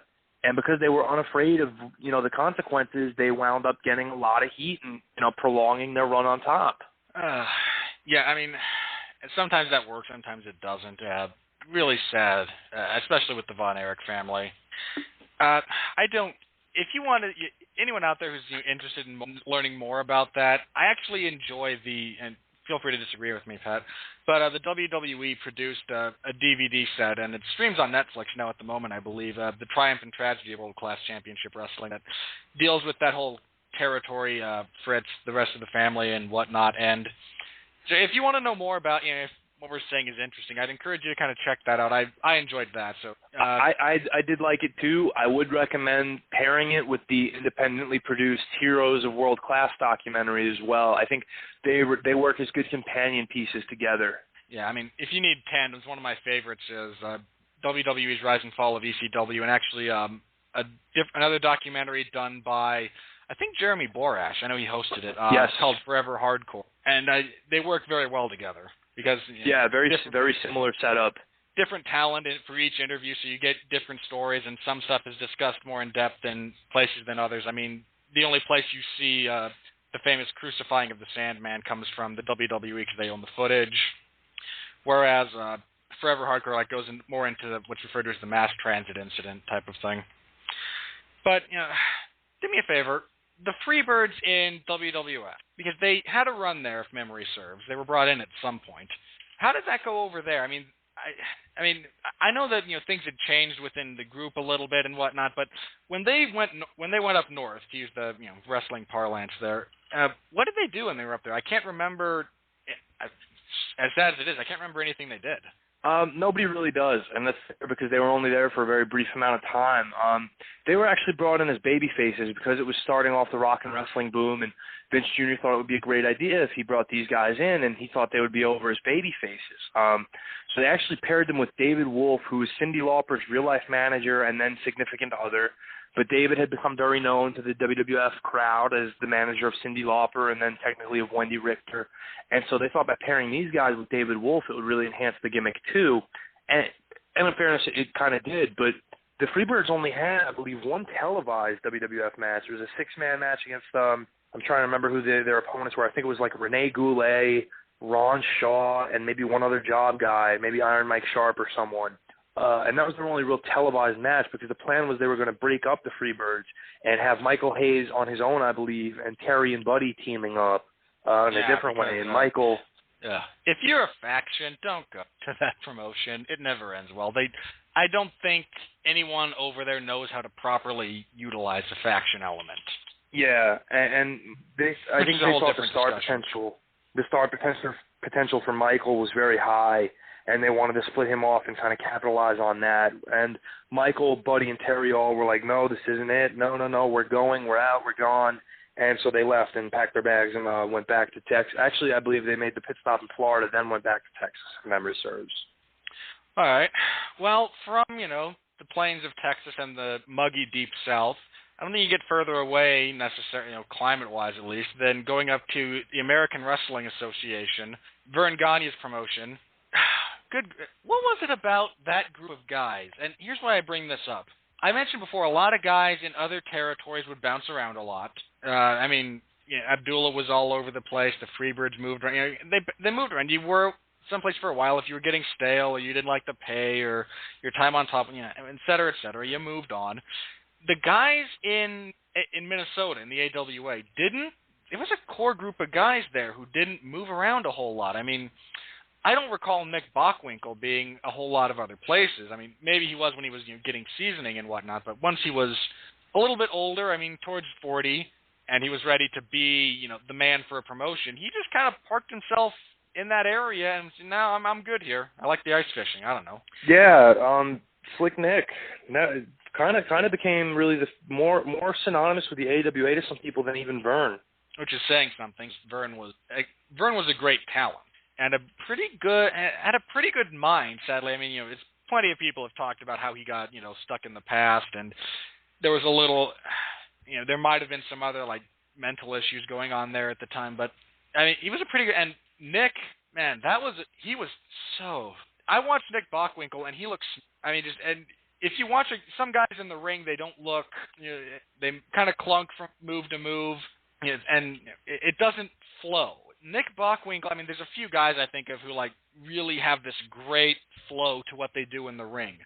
Barry Windham's another one that comes to mind, and the fact that Nick was just he was arrogant, and deliberately so, but he was so good in the ring that he didn't have any problem telling all of you guys, no, I'm better than you. And none of your heroes have a prayer of actually beating me. I think as a professional wrestler, there may not be a greater performer than Nick Bockwinkel in every facet. I think in the ring, he's as good as it got. You talked about how smooth he looked. I never saw Nick Bockwinkel have the same match twice, which I can say about pretty much nobody but Nick Bockwinkel. Of course, he's a second-generation wrestler. His father, Warren, had helped train Lou Thez, and Lou, of course, actually helped train Nick when Nick was younger. And by the time Nick was ready to become the man, he was in his 40s, which is a pretty advanced age at that point. Well, that also wasn't terribly uncommon back then. You didn't want the, 25-year-old being the man in your territory. No, but as we get into the mid-70s, we see kind of a little bit of a youth, not necessarily a youth movement, but a movement where you didn't want the older established guys that we'd seen holding on to the belt, like Lou Thez, who was in his 50s when he lost the title for the last time, or Vern, who I think was 50, maybe 51 when he had his last title reign end in 1981. But Nick, when he took over, Nick had been a pro for 20 years, and a lot of people didn't realize it, that he had been around for that long, because he didn't have this pronounced run in the AWA really until the mid-70s. and it was a short time where he came in and then eventually became the number one rival to Verne. But Nick was such a great in-ring performer, never out of shape. His promo style, where he'd use this expansive verbiage to make him proud of hearing that. He would throw out these big words to try to, make you feel unintelligent because you didn't know what he was saying. And of course, the truth of the matter is Nick would use these words without him knowing what half of them meant. Yeah, they just sounded good. Well, I was going to say, if you need a more modern equivalent, when Chris Jericho was doing his Last Honest Man thing, he did kind of the same premise. I'll use an expansive vocabulary to prove how superior I am. And he's acknowledged that is directly taken from Nick Bockwinkel, which shows you how relevant that style still is. And Nick Bockwinkel was the first champion to be wearing designer suits and sunglasses and sports coats and always carrying the belt with him even when he wasn't in gear. He was carrying that belt on his arm so proud. And you can see the influence it had on guys like Ric Flair, who would copy the style of Bockwinkel and acknowledges in his own autobiography that he was constantly going to see Nick Bockwinkel wrestle, and one of the biggest highlights of his career was wrestling Bockwinkel for an hour at the Winnipeg Arena in 1986, when both guys were well established at this point. That must have been awesome. I'll see if I can. Bockwinkel, is that on tape anywhere? There's about 10 minutes worth of the match available that aired on AWA TV. But Bockwinkel at that time is 51 years old. Bockwinkel has, the greatest wrestling match I've ever seen from start to finish is an hour draw that aired on ESPN on New Year's Eve between Nick Bockwinkel and a very young Kurt Hennig. And it's the best match I've ever seen. And Bockwinkel's 52 years old when they have it. And they go for an hour. That's insane. And I mean, again, he was such a standard bearer for what would become the type of heel we more associate now with Ric Flair, because of Flair's run when wrestling got into the 80s boom again, because Nick retired very shortly thereafter. But you can see the elements of Flair's, visual style, I guess is the best way to say it, coming from Nick Bockwinkel. Dressed and presented him. Yeah, and Nick was the first guy to do that. And to complete the package, you pair him with a guy like Bobby Heenan as his manager, and the two of them were just golden together. But the best part is neither one of them needed each other to succeed, and everybody knew that. But putting them together was just so overwhelming that it made each of them even bigger. And Nick in particular became the face of a company that he had long fought the original face of. And Nick never had an outright face turn as a performer. And when it just so happened that people were so used to seeing him on top that they just grew fond of him, like he was the constant. And he never looked his age. He always looked and wrestled a guy, like a guy who was half that age.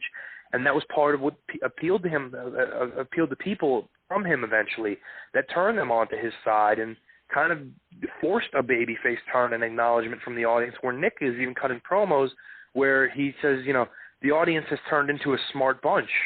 And even then, he's still coming off as a heel because he's acting as though they had a slow learning curve to appreciate him, which was true, of course. Even when I saw him a few years ago, he was inducted into the WWE Hall of Fame when they did a lot of the AWA guys going in that year. He still looked, you can tell he's a little older, but he doesn't really age. Not like, other guys. He was up there giving, his inductions, his acceptance speech. I looked up some of his stuff, and he looks, he's older, but he's not older. The genetics that man has. Amazing. Yeah, and I always tend to bag on Ric Flair for whatever reason I get, but Ric Flair looks old in his prime because of, the peroxide hair and that kind of stuff. Nick Bockwinkel kind of had the opposite of that, where nobody knew the guy was 52 unless you were in the know in 1987. You would think maybe he's 40, 42. The guy looked, so much younger than what he was and performed so much younger than what he was that it really, helped with the perception of him. Whereas one of the knocks on Flair has always been he's always had this white head of hair that people always thought he was older than he was. Yeah, Flair, like you said, in his prime, he looked a little old. Which, the lifestyle he was living probably made a minor contribution to that. Just a little. Just the last thing on Nick Bockwinkel, I think one of the craziest things was the contrast between him and Hulk Hogan, because Hulk really kind of started getting his role. in the AW. Famously, for whatever reason, Verne wasn't quite willing to pull the trigger, and Vince McMahon saw him and said, "This I can build around," and build a, many years later, formerly billion-dollar empire, around that. But what Hogan and Bockwinkel did, you couldn't get a bigger clash of styles. You had the very, the very intelligent, very, sophisticated technician in Bockwinkel, and you had the wild force of nature that was Hulk Hogan. I don't think you could have found a better pairing to make clear the point. And again, the crowd hated Bockwinkel, and everyone loved Hogan at the time. It was the perfect pairing right there. I don't think the WWF at the time ever found someone to quite match what Hogan and Bockwinkel were able to do. Even Hogan's best stuff, it never quite had the same dynamic to it. No, and I think part of that is because Nick was such a great performer that you have this physical specimen, 6'8", 320 pounds of muscle, who's, just this, like you said, a force of nature. You have to be a pretty special performer to make people believe that this guy can be in danger at any point. And Nick was so good that he could do that despite, being half that size and twice the age. Nick was just that good that he could get away with making these people feel Hulk was in trouble at various points during the match, and that a Hogan win was not a guarantee, despite the fact that, he'd mowed through Ken Patera and Bobby Duncombe and all the other members of the Heenan family. But Bockwinkel was the champion for a reason, because he was the best, and he made people sure that he was the best. And that's why the matches between Hogan and Bockwinkel drew so much money. And the work ethic of the two guys involved made those matches great, too. And that's why they kept drawing money. And, Nick, young Hogan, like I said, the crazy thing about young Hogan was he was a pretty good worker. He had a good rate to him, and he was able to, get the crowd, which is, of course, the most important thing. Yeah, I love watching AWA Hogan. I love those matches. His energy level, his performance is at a much different clip than it is when you see him like 86, 87, when he kind of has a routine and a formula down. Yeah, speaking of the AWA, the other guy I want to touch on briefly, they had a couple of really, interesting groups up there, and again, I have to plug the WWE's documentary on them. I think it's The Spectacular Legacy of the AWA. But Mad Dog Vachon is the one I specifically want to call out, because there's a guy who's 5 foot. He's shorter than Tom Cruise, and Tom Cruise is a short man, by the way, to those of you who don't know. But there was a guy who could make you believe that he was going to just kick, punch, gouge, bite until you were ready to just be anywhere except in the ring with. And he was an Olympian. Yeah, legitimate Olympian. Maurice Vachon. Right? Yeah, Maurice Vachon was on the 1948 Canadian Olympic wrestling team as a legitimate, skilled wrestling competitor. He didn't medal, but the fact is he competed at the world level, the most intensive competition in that sport. At its highest level, he made it there, which says a lot about his actual wrestling ability. But Maurice Vachon was a smart guy and understood that in professional wrestling, it's the show necessarily, not always the go, that draws people. And Maurice was a tough guy from Canada who had, been wrestling for years and years and years. And when he wasn't wrestling, he was busy street fighting. And at the age of, 14, was cleaning out the local bars as a tough guy, which is how he kind of earned the nickname Mad Dog, is that he would do anything in a fight, like bite you, scratch you, do whatever he had to do to win. And he incorporated that into this character of Mad Dog Vachon. And you pointed out his physical dimensions. He was generously listed as 5'8". Most people put him at around 5'6". Yeah, most people who met him and knew him put him at around 5'6". Yet in real life, you may not have met a tougher man. Because not only was as we pointed out, was this guy an Olympic caliber amateur wrestler, but he was a legitimately tough guy who liked getting punched in the face regularly so he could dish out a punch or two of his own, bite your ear off, claw your eye with his thumb, and call it a night and send you to the hospital screaming for your mother.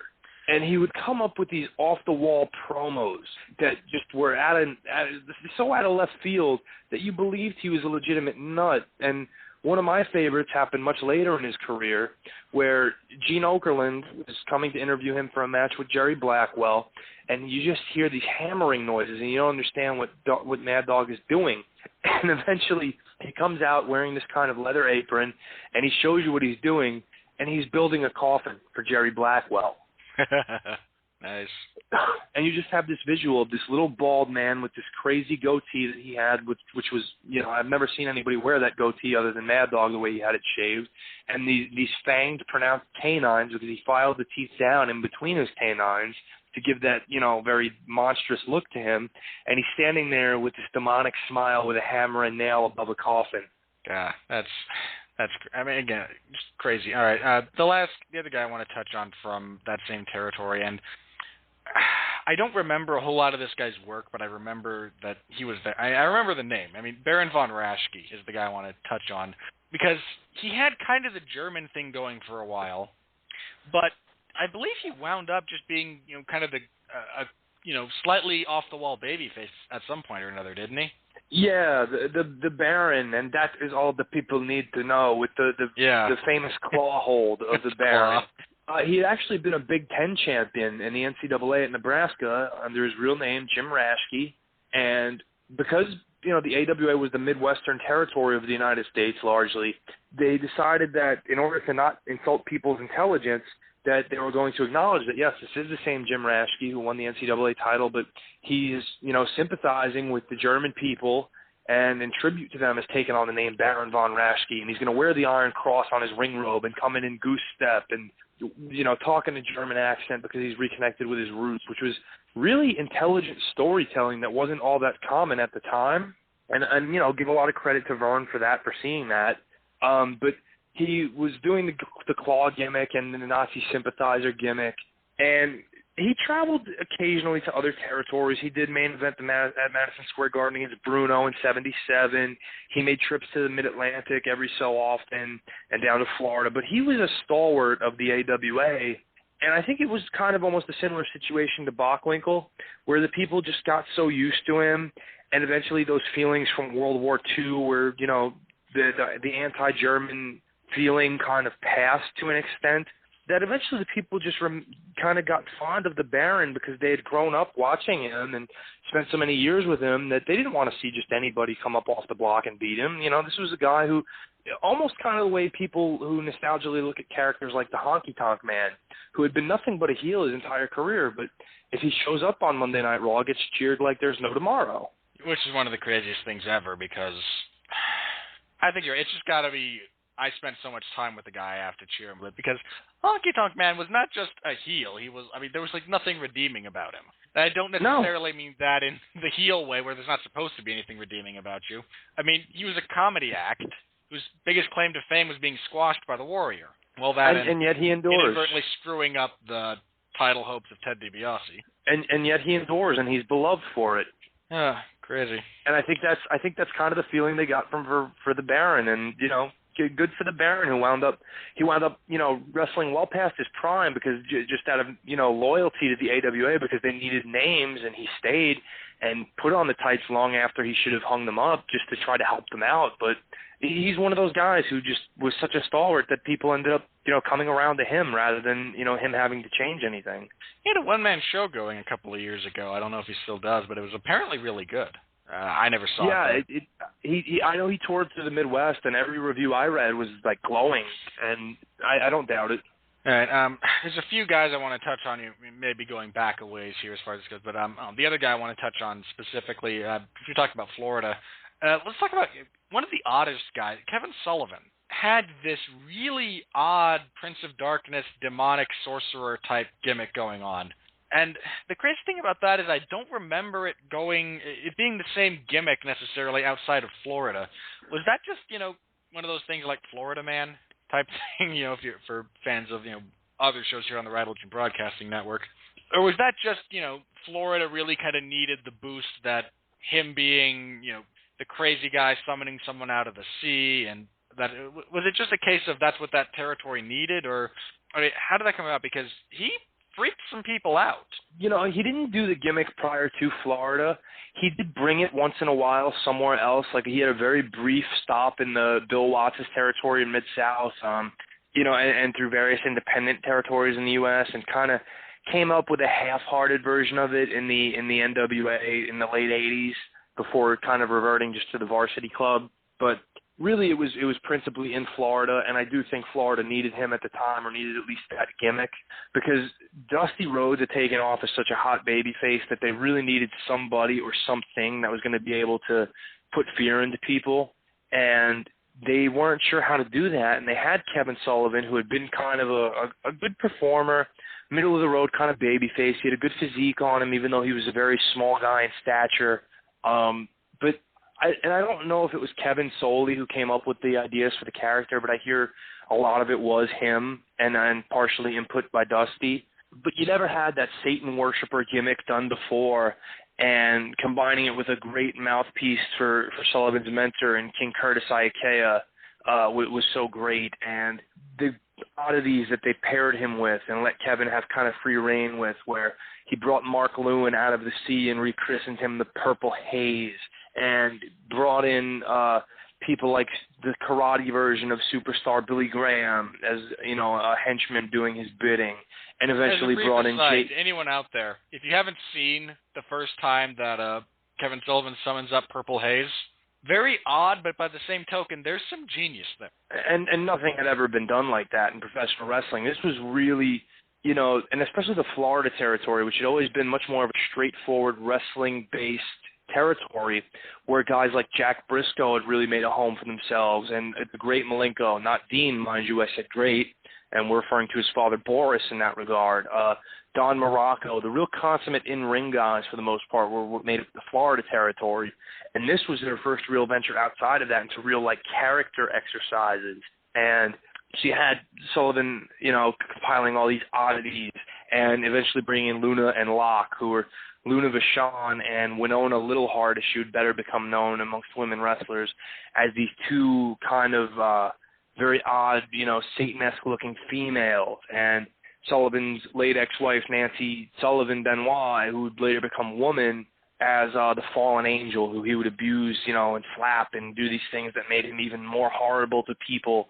And just Sullivan was willing to push the boundaries as much as he could and make people really believe that he was worshiping the devil, or believed himself to be the devil, just to really give that complete opposite to this American dream, Dusty Rhodes, who was the representation of every common person, because Dusty wasn't a bodybuilder. He didn't dress in suits and all this stuff. Dusty was everybody. He was a plumber's son. And to get that kind of opposite feel, and to such an extent where he really wanted to make people fear for their lives, hadn't been done with the bombastic nature and full force effort of a promotion and a performer that Sullivan had. And it was pretty revolutionary. Well, so much of his stuff, if you look at it, wound up being incorporated to varying degrees throughout the rest of the wrestling world. I mean, go ahead, sorry. Yeah, I mean, you look at vignettes that were done later, and not necessarily the ones that they did in, Sullivan's WCW run as the Taskmaster in 1995, but you look at, Jake Roberts, who was part of that stable. You look at kind of the vignettes they had him do with the Ultimate Warrior when he was supposedly training the Ultimate Warrior to fight the Undertaker and how to deal with the darkness. You can correlate those pretty easily directly to the stuff they were doing in Florida, because that's really where those kind of skits and vignettes originated. And, Luna Vachon, I think, for a while had a styrofoam head that she would carry around and dress up differently and say, this is what so-and-so's going to wind up looking like. And Al Snow famously, wound up with, the styrofoam heads. And it wouldn't shock me if Paul Heyman, being such a, historian for the wrestling world, had a little bit of that in the back of his head when he wound up doing that with Al Snow. It wouldn't shock me at all. And Paul wound up working with, a lot of those guys prior to becoming the boss of ECW. And even when ECW originated, Kevin Sullivan was one of the first guys he had working their shows. And so I don't doubt that while he had Kevin there, he was picking his brain the whole time and saying, well, how did you come up with this idea? How did you come up with this idea? Because Sullivan was doing crazy things like laying down in the middle of the ring and having snakes put over him, and willingly laying there and letting these snakes crawl all over him to really, just absolutely mess with people's minds. And it worked brilliantly. Yeah, he was, he freaked people out. I mean, that was, especially Florida is a weird state in the sense that you have a pretty significant divide. And I don't know geographically where it is, so I couldn't point to you on it. I mean, people who live in Florida, I promise I'm not trying to offend you here. But southern Florida, down by Miami, that area, is so very, very different from, northern Florida and even some of central Florida. just the entire feel of where you are is so different from one to the other. And Sullivan really, in that, because they were in, more in the Panhandle area and, a bit of the Central Florida, if memory serves me correctly, and feel free to correct me if I'm wrong. And that's they were mostly based out of like Tampa and like the greater Tampa area, like St. Pete. That's more kind of upper, if my geography is serving me correctly. And that's, in terms of, demographics and whatnot, a lot closer to the South that you have in, again, Georgia, Mississippi, places close to geographically. So having, the Satan worshiper there would have been a pretty big deal. A Satan worshiper in the Bible Belt is a big deal? No. People aren't going to pay their money to see him get destroyed. I just got a note from Benjamin J. Colon, who's playing the home game. Most people in Florida over the past 30 years are transplanted New Yorkers. Probably not. If we're counting the retiree market. I don't know. Mark's a New Yorker. He lives in Florida. Yeah, but we all know Mark's about 30 years older than he actually is. I imagine you'll be heading there in the near future because it's got to be better than Jersey. Quite a possibility. All right, the last couple of guys I want to touch on, maybe a bit, jumping a little bit back in the Wayback Machine because I forgot this guy, but Killer Kowalski, because I for some reason blanked on him until we got talking about this stuff, but Killer Kowalski he was Polish, but yes. He was a big opponent of Bruno's back in the Tri-WF, and Kowalski, great run in his own right. Pretty good trainer. I mean, I know Triple H came out of his school, but plenty of other guys who had, not a bunch of washouts came through there as well. But yeah, Perry Saturn. Him opposite Bruno. Bruno, not a tall guy. Kowalski was what, 6'4", 6'5"? 6'6", 6'7". 6'6". Yeah, huge. Bruno, thickly muscled. Kowalski, not diametrically opposed in the sense that Bruno was shorter and heavily muscled, and Kowalski was taller and a strong guy, but he wasn't bulging with muscle. I've seen some of their stuff. They have some crazy exchanges. I mean, Bruno was a good worker, but he had a mean brawling ability that I don't think got as much play necessarily. But Bruno and Kowalski, my word, those two guys they looked like they were killing each other. And, they drew wherever they went, even though they weren't based out of certain areas. Bruno and Kowalski, despite being, largely basing their feud in New York, sold out when they were together when they worked in Los Angeles, which is the complete opposite end of the country, but yet people were so in awe of these guys that they paid and sold out the Olympic Auditorium to have a match between them for the WWF title in Los Angeles. They always did tremendous business together in Canada, in Montreal, in Toronto. So Bruno and Kowalski were one of those pairs where you could put them anywhere and people would pay to see it, much like Bruno and Koloff. But Kowalski is a guy who was always a phenomenal performer because he was always in immaculate shape, just a great conditioning freak, never out of breath, always in the right spot, always strong, and later on became a vegetarian and kind of lost a little bit more of that muscle mass, but gained even more conditioning, which was crazy at the age he was doing it because he had been a professional for about 30 years. But Kowalski had this menacing look because of his size, and he had this mean face and grimace he could put on, and because he was such a big guy for the day, where 6'7" was what we see today as like 7'2", it made him even more of a feared presence.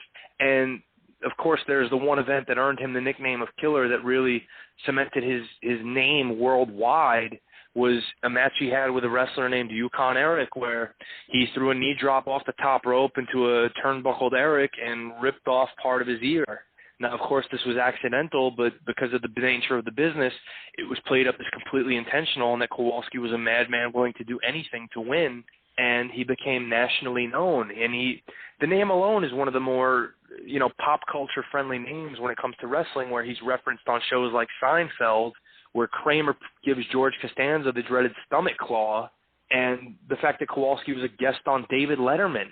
That's crazy. I mean, especially back, you think of, this is one of those things you have to kind of put in context, but there was a time when being on Letterman or being on the Late Show with, the Tonight Show with Johnny Carson was a huge deal. I mean, that was, it doesn't mean nearly what it does nowadays. I mean, but, back then... To put it in perspective, Yeah. at that point in time, okay, the only times you had professional wrestlers on Johnny Carson or David Letterman were a visit with Johnny Carson from Hulk Hogan. Andre the Giant had done both shows, and Jerry Lawler slapping Andy Kaufman on David Letterman because of Andy Kaufman's national presence as a sitcom star with Taxi. Those were the only other times you had professional wrestlers involved on either of those shows. I mean, and Andre was Andre, and Hogan in the 80s was Hogan in the 80s. I mean, you couldn't get to be a bigger pop culture icon. And there was a time when Andy Kaufman was, pretty big star. I mean, there was a time when he was a very well-known personality, and of course the stuff with Jerry Lawler. Let's talk for a minute about Jerry Lawler. There's a guy. Oh, and just very briefly, we're down to about 6 minutes of live time. I don't anticipate this going, the full hour over, but to anyone listening live, thank you very much for being with us. We appreciate it. I don't anticipate this going too much over, but there are a few other guys we want to talk about here briefly, and I'll have you can come back later on Blog Talk, iTunes, Stitcher, etc., and find the whole show. If you follow me on Facebook or whatnot, I'll post the whole thing after it's done. So thank you so much for being with us. Thank you for choosing us, and we'll have, so just be aware, there's still a couple of things. But I want to talk about Jerry Lawler because there's a guy who, we joke about how many turns the Big Show has had. Lawler was so ingrained as being in Memphis, and that was where he was. He went other places now and then, but Lawler was the Memphis territory. And he was wildly successful over a long period of time as both a face and a heel. When he was a heel, my God, there was no one more smug and self-satisfied than Jerry the King Lawler. And his ability to translate that into just everyone wanting to see him, it's been mentioned before by other people, it is a sad thing that so many people, fans of professional wrestling nowadays, only know him as color commentator opposite JR. When he was a worker, man, Lawler could work an entire area into a frenzy. Does he not get, is it just me, or does he not get the credit as a wrestler that he deserves? I'm in an interesting place with Jerry Lawler because from one perspective, I'm not a fan of Jerry's in-ring work. It doesn't appeal to me the way it appeals to a lot of people, particularly his prime years, ironically enough. But I will always give Jerry credit for being arguably the best crowd psychologist that there has ever been in a wrestling match. And I'll give you an example. Jerry's working as a heel for Joe Blanchard in Texas, and he's feuding with another wrestler named Bruiser Bob Sweetan, and they're having a feud over who has the better pile driver. Jerry Lawler, despite this not being his regular crowd, the Memphis crowd that he holds in the palm of his hand, he's in, the San Antonio area, Jerry Lawler wrestles Bob Sweetan and doesn't take a bump for 15 minutes. You think of a match where one guy doesn't take so much as even a body slam or a hip toss. For 15 minutes, he never falls due to a move onto his back or anything like that. And this crowd is so amped up and anxious to still see this match go on. That says something about how good this man is at not only manipulating this crowd's emotions without having to do a whole lot, but how good he is at talking them into certain situations where if he wants them to want his blood, he can do it pretty effortlessly. If he wants them to get behind him and cheer them, depending on where he is, he can do that pretty effortlessly. His babyface comeback is awesome. If you see some of his stuff when he starts the comeback and he drops the strap and he starts swinging, he's got such fire. And the crowd is, they're right there with him no matter what he does. To the point where, even just a few years ago, if he would, on occasion, step into the ring with the WWE, and he was actually doing a fair number of independent shows at the time, he just liked doing it, he could still get in the ring and have the entire viewing audience doing whatever he wanted them to do. It's amazing, and especially as you said, he wasn't a mat technician. He didn't, there wasn't a lot of, great hold-for-hold stuff, but he, for more so than a lot of people, that crowd did what he wanted them to do. They reacted how he wanted them to react. His match with Kerry Von Erich, the famous one, at a Super Clash or whatever the heck they called the it. bloodbath. Yeah. That's one of the craziest things in the world, not just because of some of the other stuff that went on there and the screwball finish, but if you just look at how he engages the crowd, and, everyone wanted to see Kerry Von Erich beat the snot out of this, egotistical guy from Memphis coming over here into, I believe they held that in Houston, somewhere in Texas. I want to say Dallas. Chicago. Oh, that was in Chicago. I knew Vern Gagne was in. That was the 3 territories. That's even more impressive, really. I mean, because Kerry Von Erich. Because, yeah, they're pretty neutral to either guy, but if you look at them and how they present themselves, Kerry's going to clearly come off as the natural babyface. Yeah, and Lawler just. And after he won via stoppage, for him to get on the mic and go, no, that was absolutely the right call. I was just going to keep hitting that. I mean, that's what if they hadn't stopped it, I would have blinded him. I mean, that's what a bunch of MMA fighters in their ridiculous logic spout nowadays after being punched in the face. This guy got up there and just naturally went, no, your big hero never had a chance. I am just that good. Can I also explain what a donut hole is? By all means. Okay, so, in this same match, one of Lawler's patented tactics was that he would, once the referee had his back turned, the referee was a guy named Marty Miller, Lawler would very obviously show his hand to the crowd, reach into his tights, and pull out what they assumed to be a foreign object. And he would nail Kerry with a punch with that hand and drop him hard, and the crowd would be thinking that Lawler's hitting him with a piece of pipe or a roll of nickels or something. What Lawler is doing is called a donut hole, where he's not actually holding anything in his fist. He's just creating the illusion that he is, that there's some type of foreign object within his fist that's adding so much power to his punches that he's hurting Kerry and cheating. And the fans were absolutely rabid for it. But that's what separates Jerry from so many other people, where other guys need some sort of gimmick or what have you to make the people hate them. Lawler can hold his fist a little looser, reach into his tights, and make people believe he's hitting his opponent with something that's not even there. And, it's called a donut hole because the first 2 fingers you connect to your thumb and your index finger, and it forms a little hole about the size of the hole of a donut. Yeah, I think nobody kind of held the crowd in their hand like he did. One of the other guys I want to talk about here, and we brought this up, what it meant back in those days in the world of professional wrestling, whatever happened, be it accidental or not, you wound up incorporating it into your gimmick. Well, in the case of Ox Baker, there was an unfortunate incident where he hit a guy with a heart punch. He won the match. Later on, not too much longer, this fellow unfortunately passed away. Well, Ox's bright idea was, I'm going to spin this into he died because I punched him in the heart. And that became what he was. So now, in the world of wrestling and in this time, it's regarded very much as this is real. Here's someone who killed a guy, and he had the big bushy eyebrows. To anyone who's never, if you don't know what Ox Baker looks like, if you've seen the John Carpenter 80s movie Escape from New York starring Kurt Russell, Ox Baker is the guy who he fights in the ring after he's been captured by the Duke of. He looks crazy, and now, to add to this, it's going around that he legitimately killed someone, and that's what's going around. Could you get much scarier than that? Yeah, you can add in that Ox Baker's famous catchphrase is, I like to hurt people. I forgot about that. God. And he had that voice. I mean, that deep kind of gravelly voice. And when he said, I like to hurt people, you believed that he loved to hurt people. With a monstrous presence, again, of about 6'6", 300-plus pounds, former football player who created this outlandish look that made him just look demonic with this crazy Fu Manchu mustache and those big bushy eyebrows curled up. Nobody looked like Ox Baker before or since.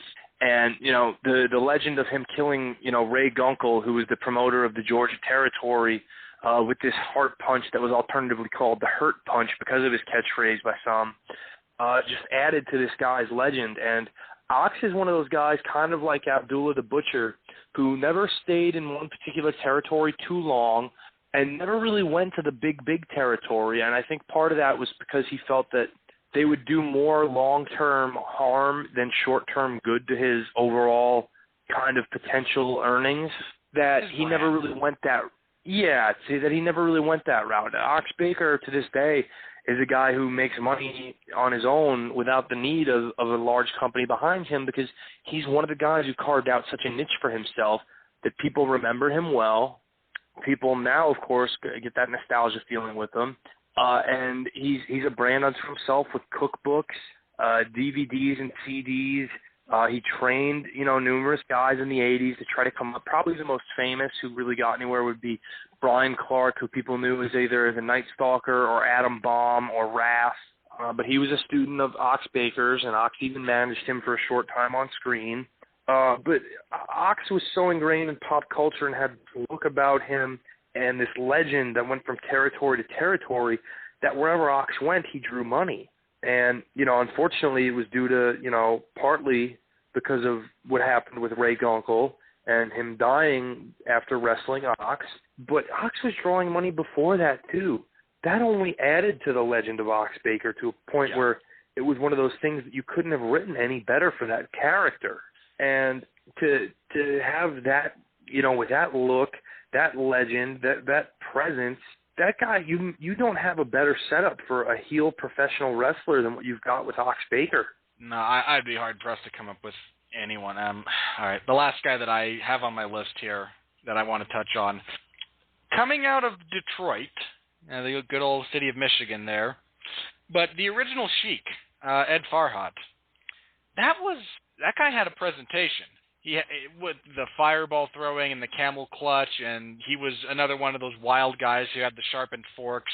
I think the primary difference there was, he owned that territory, and he just kind of stuck around there, which is odd for a gimmick the way that he had. Again, we've talked about guys like Abdullah the Butcher, Bruiser Brody, Ox Baker, guys who knew that they might have had kind of a shelf life with their gimmick, and they wanted to keep it, fresh and special, so they moved around.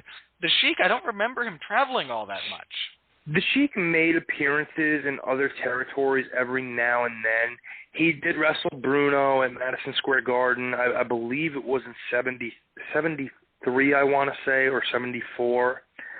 He did make one trip to Memphis to wrestle Jerry Lawler. And he did wrestle for a period of time in Dick the Bruiser's WWA territory based out of Indianapolis, and he wound up, no pun intended, kind of burning that territory out, and it needed to be kicked in the butt again to get restarted. But in Detroit, the Sheik Ed Farhat was the promoter of what was called big-time wrestling. And really the big draw for years in big-time wrestling was the Sheik and his feud with the great Jackie Robinson of wrestling, Bobo Brazil. And their conflict lasted something around 20 years, wrestling for the Detroit version of the United States Championship, and constantly wrestling in Cobo Hall, which eventually became the Joe Louis Arena, and all around that territory. They had a TV show. But the Sheik's presentation was unlike anything, because in addition to what he showed you on TV, the man outside the ring, whenever there was the presence of the public, was the same guy. Whether there was a camera around or not, Ed Farhat was not signing your autograph. Ed Farhat was coming at you with a pencil in his hand if you even tried to talk to him. He was going to throw a fireball at a reporter for trying to ask him a question because he was so committed to that gimmick. And I think that's what really kept the local core of his audience drawn to him, because he never presented anything different, where maybe Dick the Bruiser in Indianapolis was Dick the Bruiser on the screen, but then he was, William Atlas in the bar down the street or mowing his lawn or what have you. The Sheik never did any of that. The Sheik was the Sheik 24/7. And I think you can even see that influence in his nephew Sabu, because for a long time, until recently, Sabu was very much that same way, where you did not touch Sabu, you did not talk to Sabu. He was Sabu as long as the public was in view. That was the other thing about Sabu. I remember he had that really bad health scare a few years ago, and at a kind of a fundraiser thing to help him with his medical bills and whatnot, probably the most poignant moment of the entire show was he got up and got on the mic and said thank you. He was a guy who didn't talk at all. He was the wild man, wherever he was. Most specifically in ECW, but anywhere. He just didn't speak. It wasn't until when WWE had their ill-fated relaunch of ECW and they decided, no, we need to have Sabu speak. But that was one of the things. He didn't talk. At all. Yeah, and again, I think that's no coincidence based on the influence of his biological uncle, Ed Farhat, the original Sheik, who didn't ever speak, didn't ever let his gimmick guard down, other than real brief private moments with, family or very close friends. And I think like I said, he had burnt out, because his style was very much in the vein of Abdullah the Butcher. He had burnt out Dick the Bruiser's territory in Indianapolis, and other territories were very wary of bringing him in for a long-term run because they were worried that that would happen. But because he was so well known to the local area, the Detroit area, for being the Sheik all the time, they really believed and invested in that gimmick and that character, and in Bobo's pursuit of trying to finally be the guy who ran him out of wrestling and, restored the U.S. title to glory, that it always wound up drawing money in Detroit, to the point where even people like Andre the Giant came into Detroit and they put the Sheik over. Andre really didn't do jobs for anybody, but he put the Sheik over in Detroit because he knew the business it would do, especially if he were to come back there. Yeah, well, and kind of adding to that, I mean, Detroit even then had a substantial Middle Eastern population, so. But yeah, Andre putting you over is not a small thing. All right, I think the last one I want to touch on here, and this might be an odd one, but you mentioned, California had kind of its own territory, and the West Coast being so divided from a lot of the hotbeds of professional wrestling all up and down the East Coast and a little bit in the South, had kind of their own thing going on. So I'm curious, apart from, and again, I'm going to say apart from Roddy Piper, who, again, is going to get his own show, because we all love Roddy Piper. But apart from that, I think one of the bigger heels to come out of the California area, ironically enough, Pat Patterson, who, what was it? He had High Chief Peter Maivia had a pretty stiff thing going on there. Yeah, Pat Patterson, was a very, very good in-ring performer. And ironically enough, when Pat first started out, one of the worst-kept secrets in professional wrestling for years was that Pat Patterson was a homosexual. And one of the gimmicks that Pat Patterson initially had was that he wore makeup and lipstick and played a very effeminate heel. And now at the time, this wasn't really anything thought of other than the guy playing a role, when in fact, this is kind of probably hitting closer to home for Pat than anybody realized. But Patterson had a huge feud in the San Francisco area with High Chief Peter Maivia, who's, of course, the grandfather of The Rock. And for those who don't know, much like you pointed out, Detroit has a very high Middle Eastern population. San Francisco has a very large Polynesian population, and in fact, it goes all the way into the Pacific Northwest. Just the West Coast in general, the U.S. is very heavily Polynesian. So High Chief was going to be a hero no matter what. And Pat Patterson, being willing to do seemingly anything as a heel and learning so much from maybe the best performer purely in ring of all time, Ray Stevens, who's another San Francisco local guy who was a huge heel in California. Those two made up a great tag team for years and years. Yeah. But Pat, being a consummate in-ring pro, being a guy who was willing to embarrass himself at the expense of, the public to get a laugh at his humiliation, and being willing to be, 1 minute very goofy and, doing a comedy heel spot, and the next minute choking Peter Maivia and spitting at him right in the front row full of Samoans and Fijians and, all these Polynesian people, that Pat could do anything and people would respond with such hatred and anger. There's one particular incident where Pat was wrestling Peter in the Cow Palace in San Francisco, and it was a particularly raucous night, and Pat cheated and got a clean win over Peter Maivia, according to the referee. He pinned him 1-2-3, and he had cheated pretty flagrantly. Well, like you do. All of a sudden, here come Samoans and Fijians and Tongans all down, running to the ring to give Pat Patterson what for, and they start beating up all the cops that are trying to stop them. And Peter Maivia sees some of his cousins and family and stuff, and they're getting hit with nightsticks, and Peter Maivia starts beating up a bunch of the cops. Well, then they start going to arrest Peter Maivia, and what happens? His wife starts beating up a bunch of the cops because she was a tough lady. And, she goes after them, and they arrest her, and they arrest Peter Maivia. So Pat gets out of there without incident. Well, all these, Polynesians find out what police, station that Peter Maivia and his wife are being held at, and they storm it, ready to break the place down. And eventually the cops get wind of this, and they let Peter and Lya go because they know what's going to happen if they don't. And riot averted, but thankfully, keep in mind that in order to get Pat Patterson out of there safely, they had to start a riot where enmity was transferred to the police for arresting Peter Maivia. That's how much heat Pat Patterson was getting at that time. It's insane. I mean, Pat as an in-ring performer, vastly overlooked. I mean, it's great in some respects that he gets remembered kind of as one of Vince McMahon's stooges because he was so great at just being goofy in that role. Which, again, goes back to him being willing to do anything to entertain, and he did, and did it wonderfully.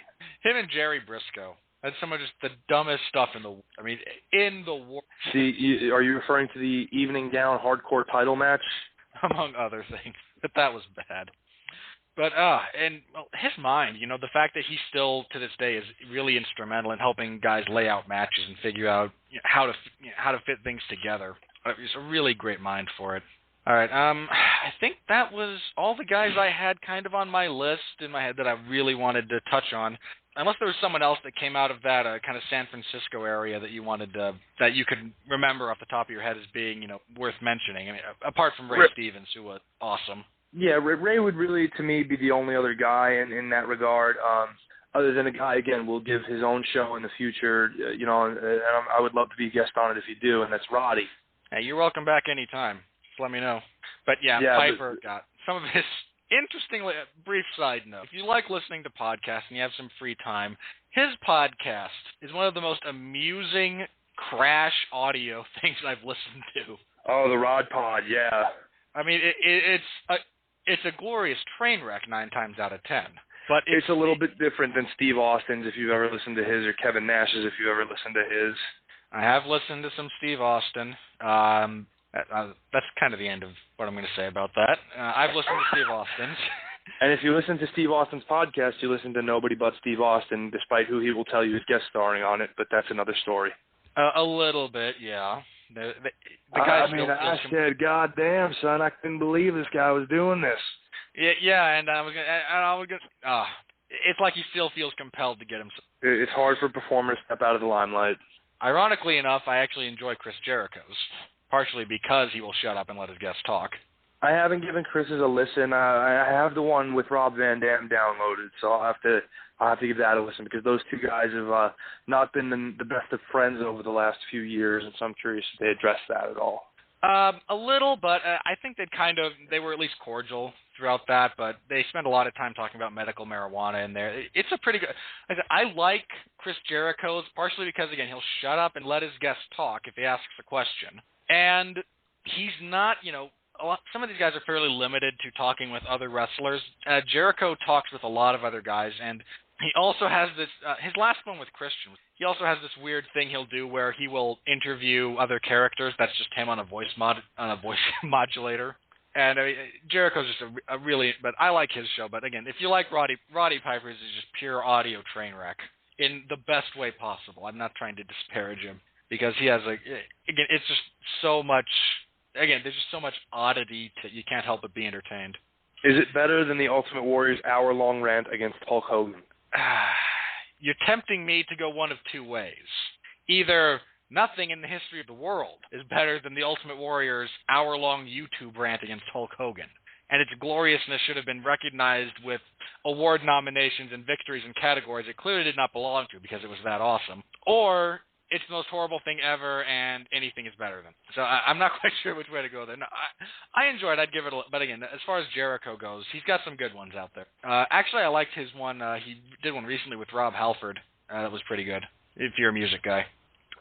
I will say this, though, because we're talking about San Francisco, and the guy didn't have a long run there, but I really would be remiss if we didn't talk about one particular guy. And he's probably better known for being around during the boom period, but he really didn't have his best run in that time. And I think he's one of the most underrated performers, maybe the most ever.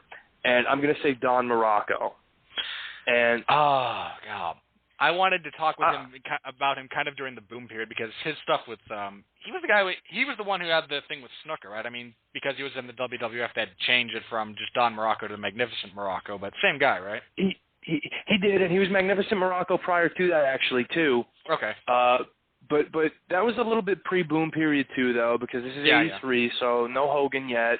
But that Snooker feud is legendary. But Morocco, to me, is so great outside of the WWF, where Morocco in Florida did a deal where he lost a loser leaves town match.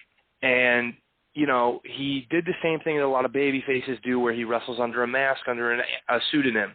And in this case, he was wrestling as Magnificent M. And so everybody knows it's Don Morocco, the same way everybody they did knew that a lot that in Florida, didn't they? I mean, you lose the Dirty Yellow Dog. Yeah, the Yellow Dog.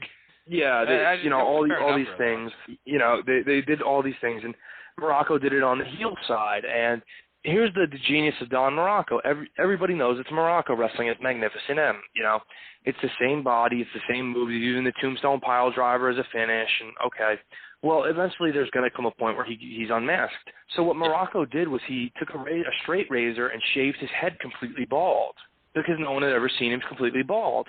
And so rather than just they take off the mask and it's Don Morocco, everyone's shocked that it's Don Morocco and he's completely bald and they didn't know how to react. And he just shocked everybody because that's what you want to do. You don't want the expected reaction where it's lame. You want that reaction where you're going to draw some kind of unusual reaction from people, where you can stun them or capture their full attention. And Don did that. Don Morocco, probably more than anyone, really established Barry Windham as a real top babyface in Florida with their feud, where he, brutalized Windham and kept beating him senselessly, and Windham kept coming back for more. And then when Morocco would lead him through their match, and finally they're like, okay, Barry, now it's comeback time. People really started to believe in him as more than just Blackjack Mulligan's skinny little son. This was a guy who really had something, because look at how he's fighting Morocco.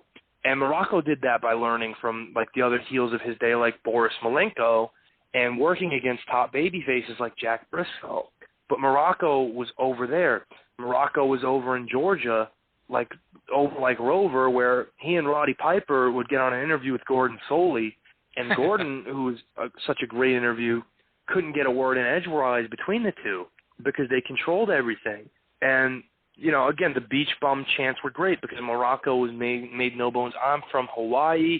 I'm from Sunset Beach. I'm from the greatest place ever, and they would call him Beach Bum, and he would incite them to do that just by talking about how great it was to be from Hawaii, knowing that would happen. And in the ring, he was so incredible that I think, people always talk about, great intercontinental champions, and they bring up names like Kurt Hennig and the Honky Tonk Man and Randy Savage and Scott Hall. Really? They bring up the Honky Tonk Man? You have to. He's the longest reigning intercontinental champion of all time. I don't have to do anything. He would not be on my list. To me, I think of the greatest intercontinental champions of all time, I think it's wrong to put Morocco anywhere lower than 3. And the only guys I would have ahead of him are Randy Savage, and I think Randy's kind of the undisputed number 1 for me.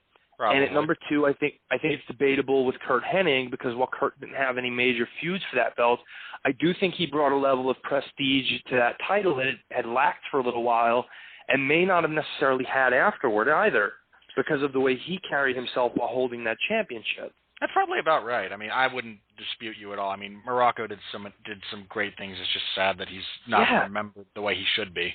And Morocco was main eventing Madison Square Garden as the Intercontinental Champion before anyone else did it, with Pedro Morales and with Tito Santana.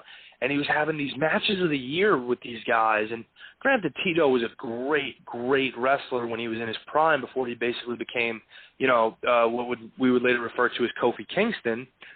But, the younger Tito, who was kind of the first coming into the Federation, was absolutely unbelievable in the ring, and him and Morocco were magic together. Morocco and Pedro, who was, past his best and had lost a few steps, but the two of them together were great. Morocco and Snuka, you brought up, one of the great feuds of all time. Morocco is underscored in so many of these great incidents and great matches that the fact that he never gets his due as a performer is alarming, because it's just kind of ignorance to him. It's a sad thing. All right. Anyone else that we've neglected that really stands out to you as someone we haven't talked about? I mean, talking pre-territory days, it's tough because there's so many guys, but I'm pretty happy with the discussion we've had.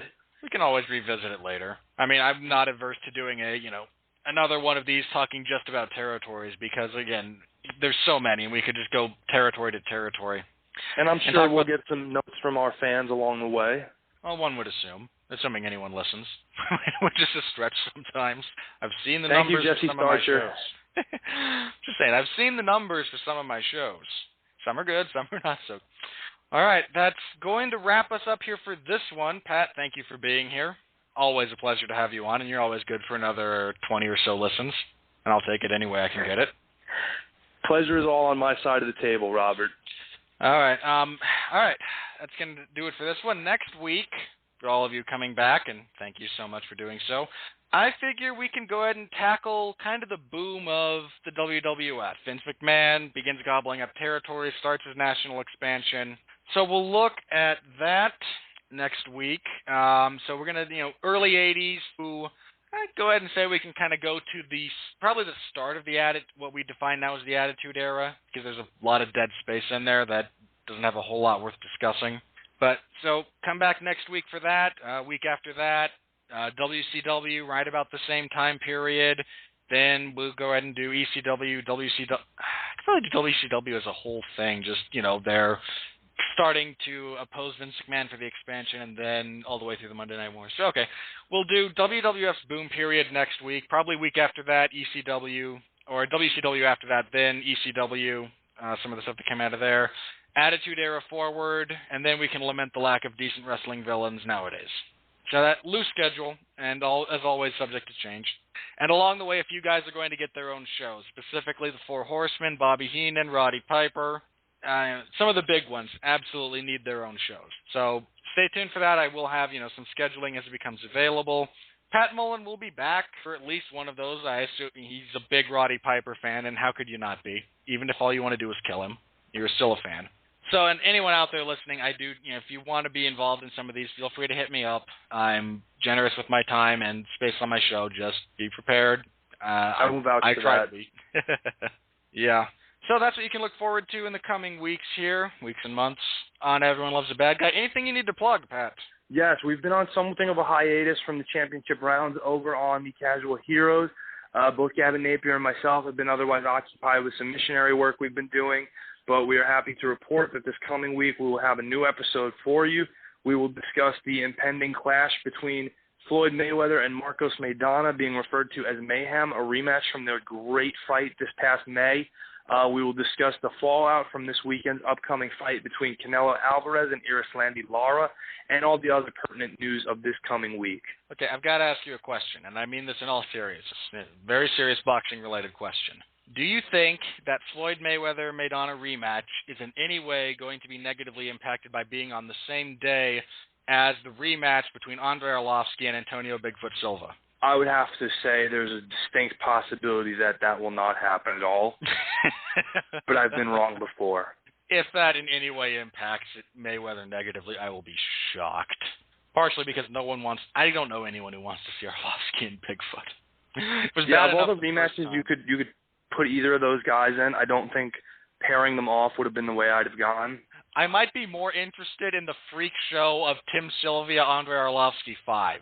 Just to let you know where I stand on that one.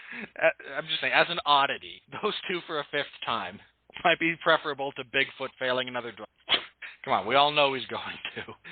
The poor, in his defense, he actually needs he has a serious medical condition that requires him to supplement. But hey, Athletic Commission. All right.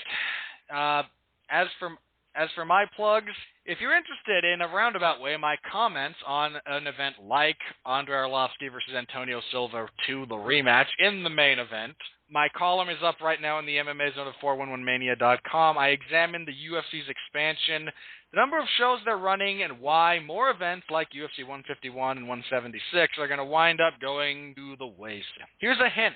They've scheduled 43 events for the calendar year in 2014. That's got a little something to do with it. Seriously, 43. We're halfway through 2014. We've had more shows than we got in all of 2009. Anyway. When it was arguably at its high point in terms of viewership and buys? 9 and 10. 10 had 20, I think. I counted them all up. 9 and 10 had between them, I think, round about 60 over the 2-year stretch. No, sorry. They had 40, I think 45, when you added them up between the two of them. And, kind of at the height of viewership, quality of cards, the whole 9 yards. Nowadays, hey, I'm just pointing out a trend. All right, in the world of MMA, if you are a fan of the sport, you can listen to the 411 Ground and Pound radio show live every Sunday at 8 p.m. Eastern. Myself, Jeff Harris, and we take your calls if you feel so inclined, talking all the fun stuff for the world of MMA. On tap this week, we're going to preview UFC Fight Night, Cerrone versus Miller. Yes, everyone out there. Jim Miller is fighting Donald Cerrone. Do I have to sell this to you?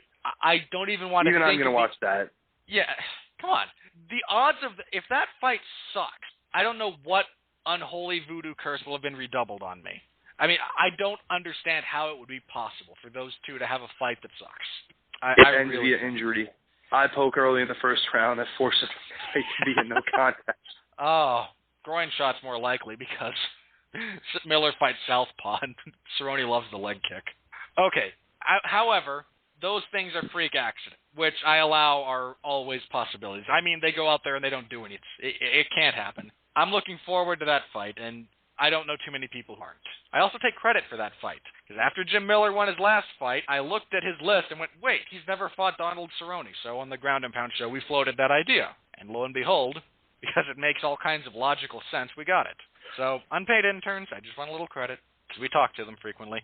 All right, and make sure to check out the Radulich Broadcasting Network. As a general rule, guys, we've got a bunch of shows. They're all good.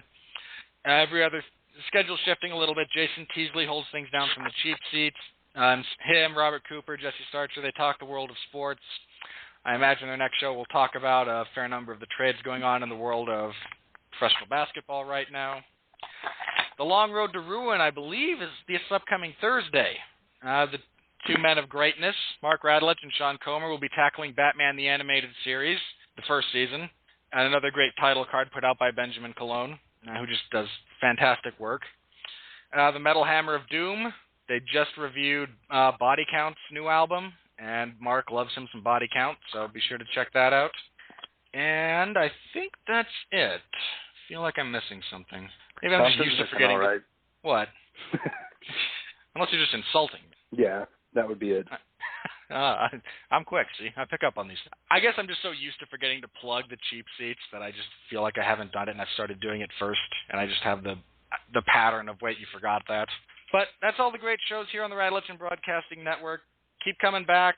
A lot of great stuff on iTunes, here on Blog Talk, on Stitcher. Subscribe, rate us. Comments, criticisms. We appreciate it all. Again, thanks to Pat for being here, and he'll be back at some point in the future for this show because he loves professional wrestling and he loves all the good old days when people booed the heels and cheered the faces. What a novel concept. Because apparently nowadays, yeah, in some part due to him. There were cool heels before Kevin Nash. I think the Horseman probably. Not intentionally cool. Okay, he was deliberately cool. But we'll get to him in a future episode because we're going to be talking WCW, so the NWO has to be discussed, like you do, with major factions that alter the landscape of this particular genre. Got to talk about. All right, that's wrapping us up here. Thank you all so very much for joining us. Again, for Pat Mullin, I'm Robert Winfree, reminding you that be it in comic books or, in this case, in the world of professional wrestling, without a great villain, your hero is just a guy in tights. And I'll see you all next week. So say good night to the bad guy.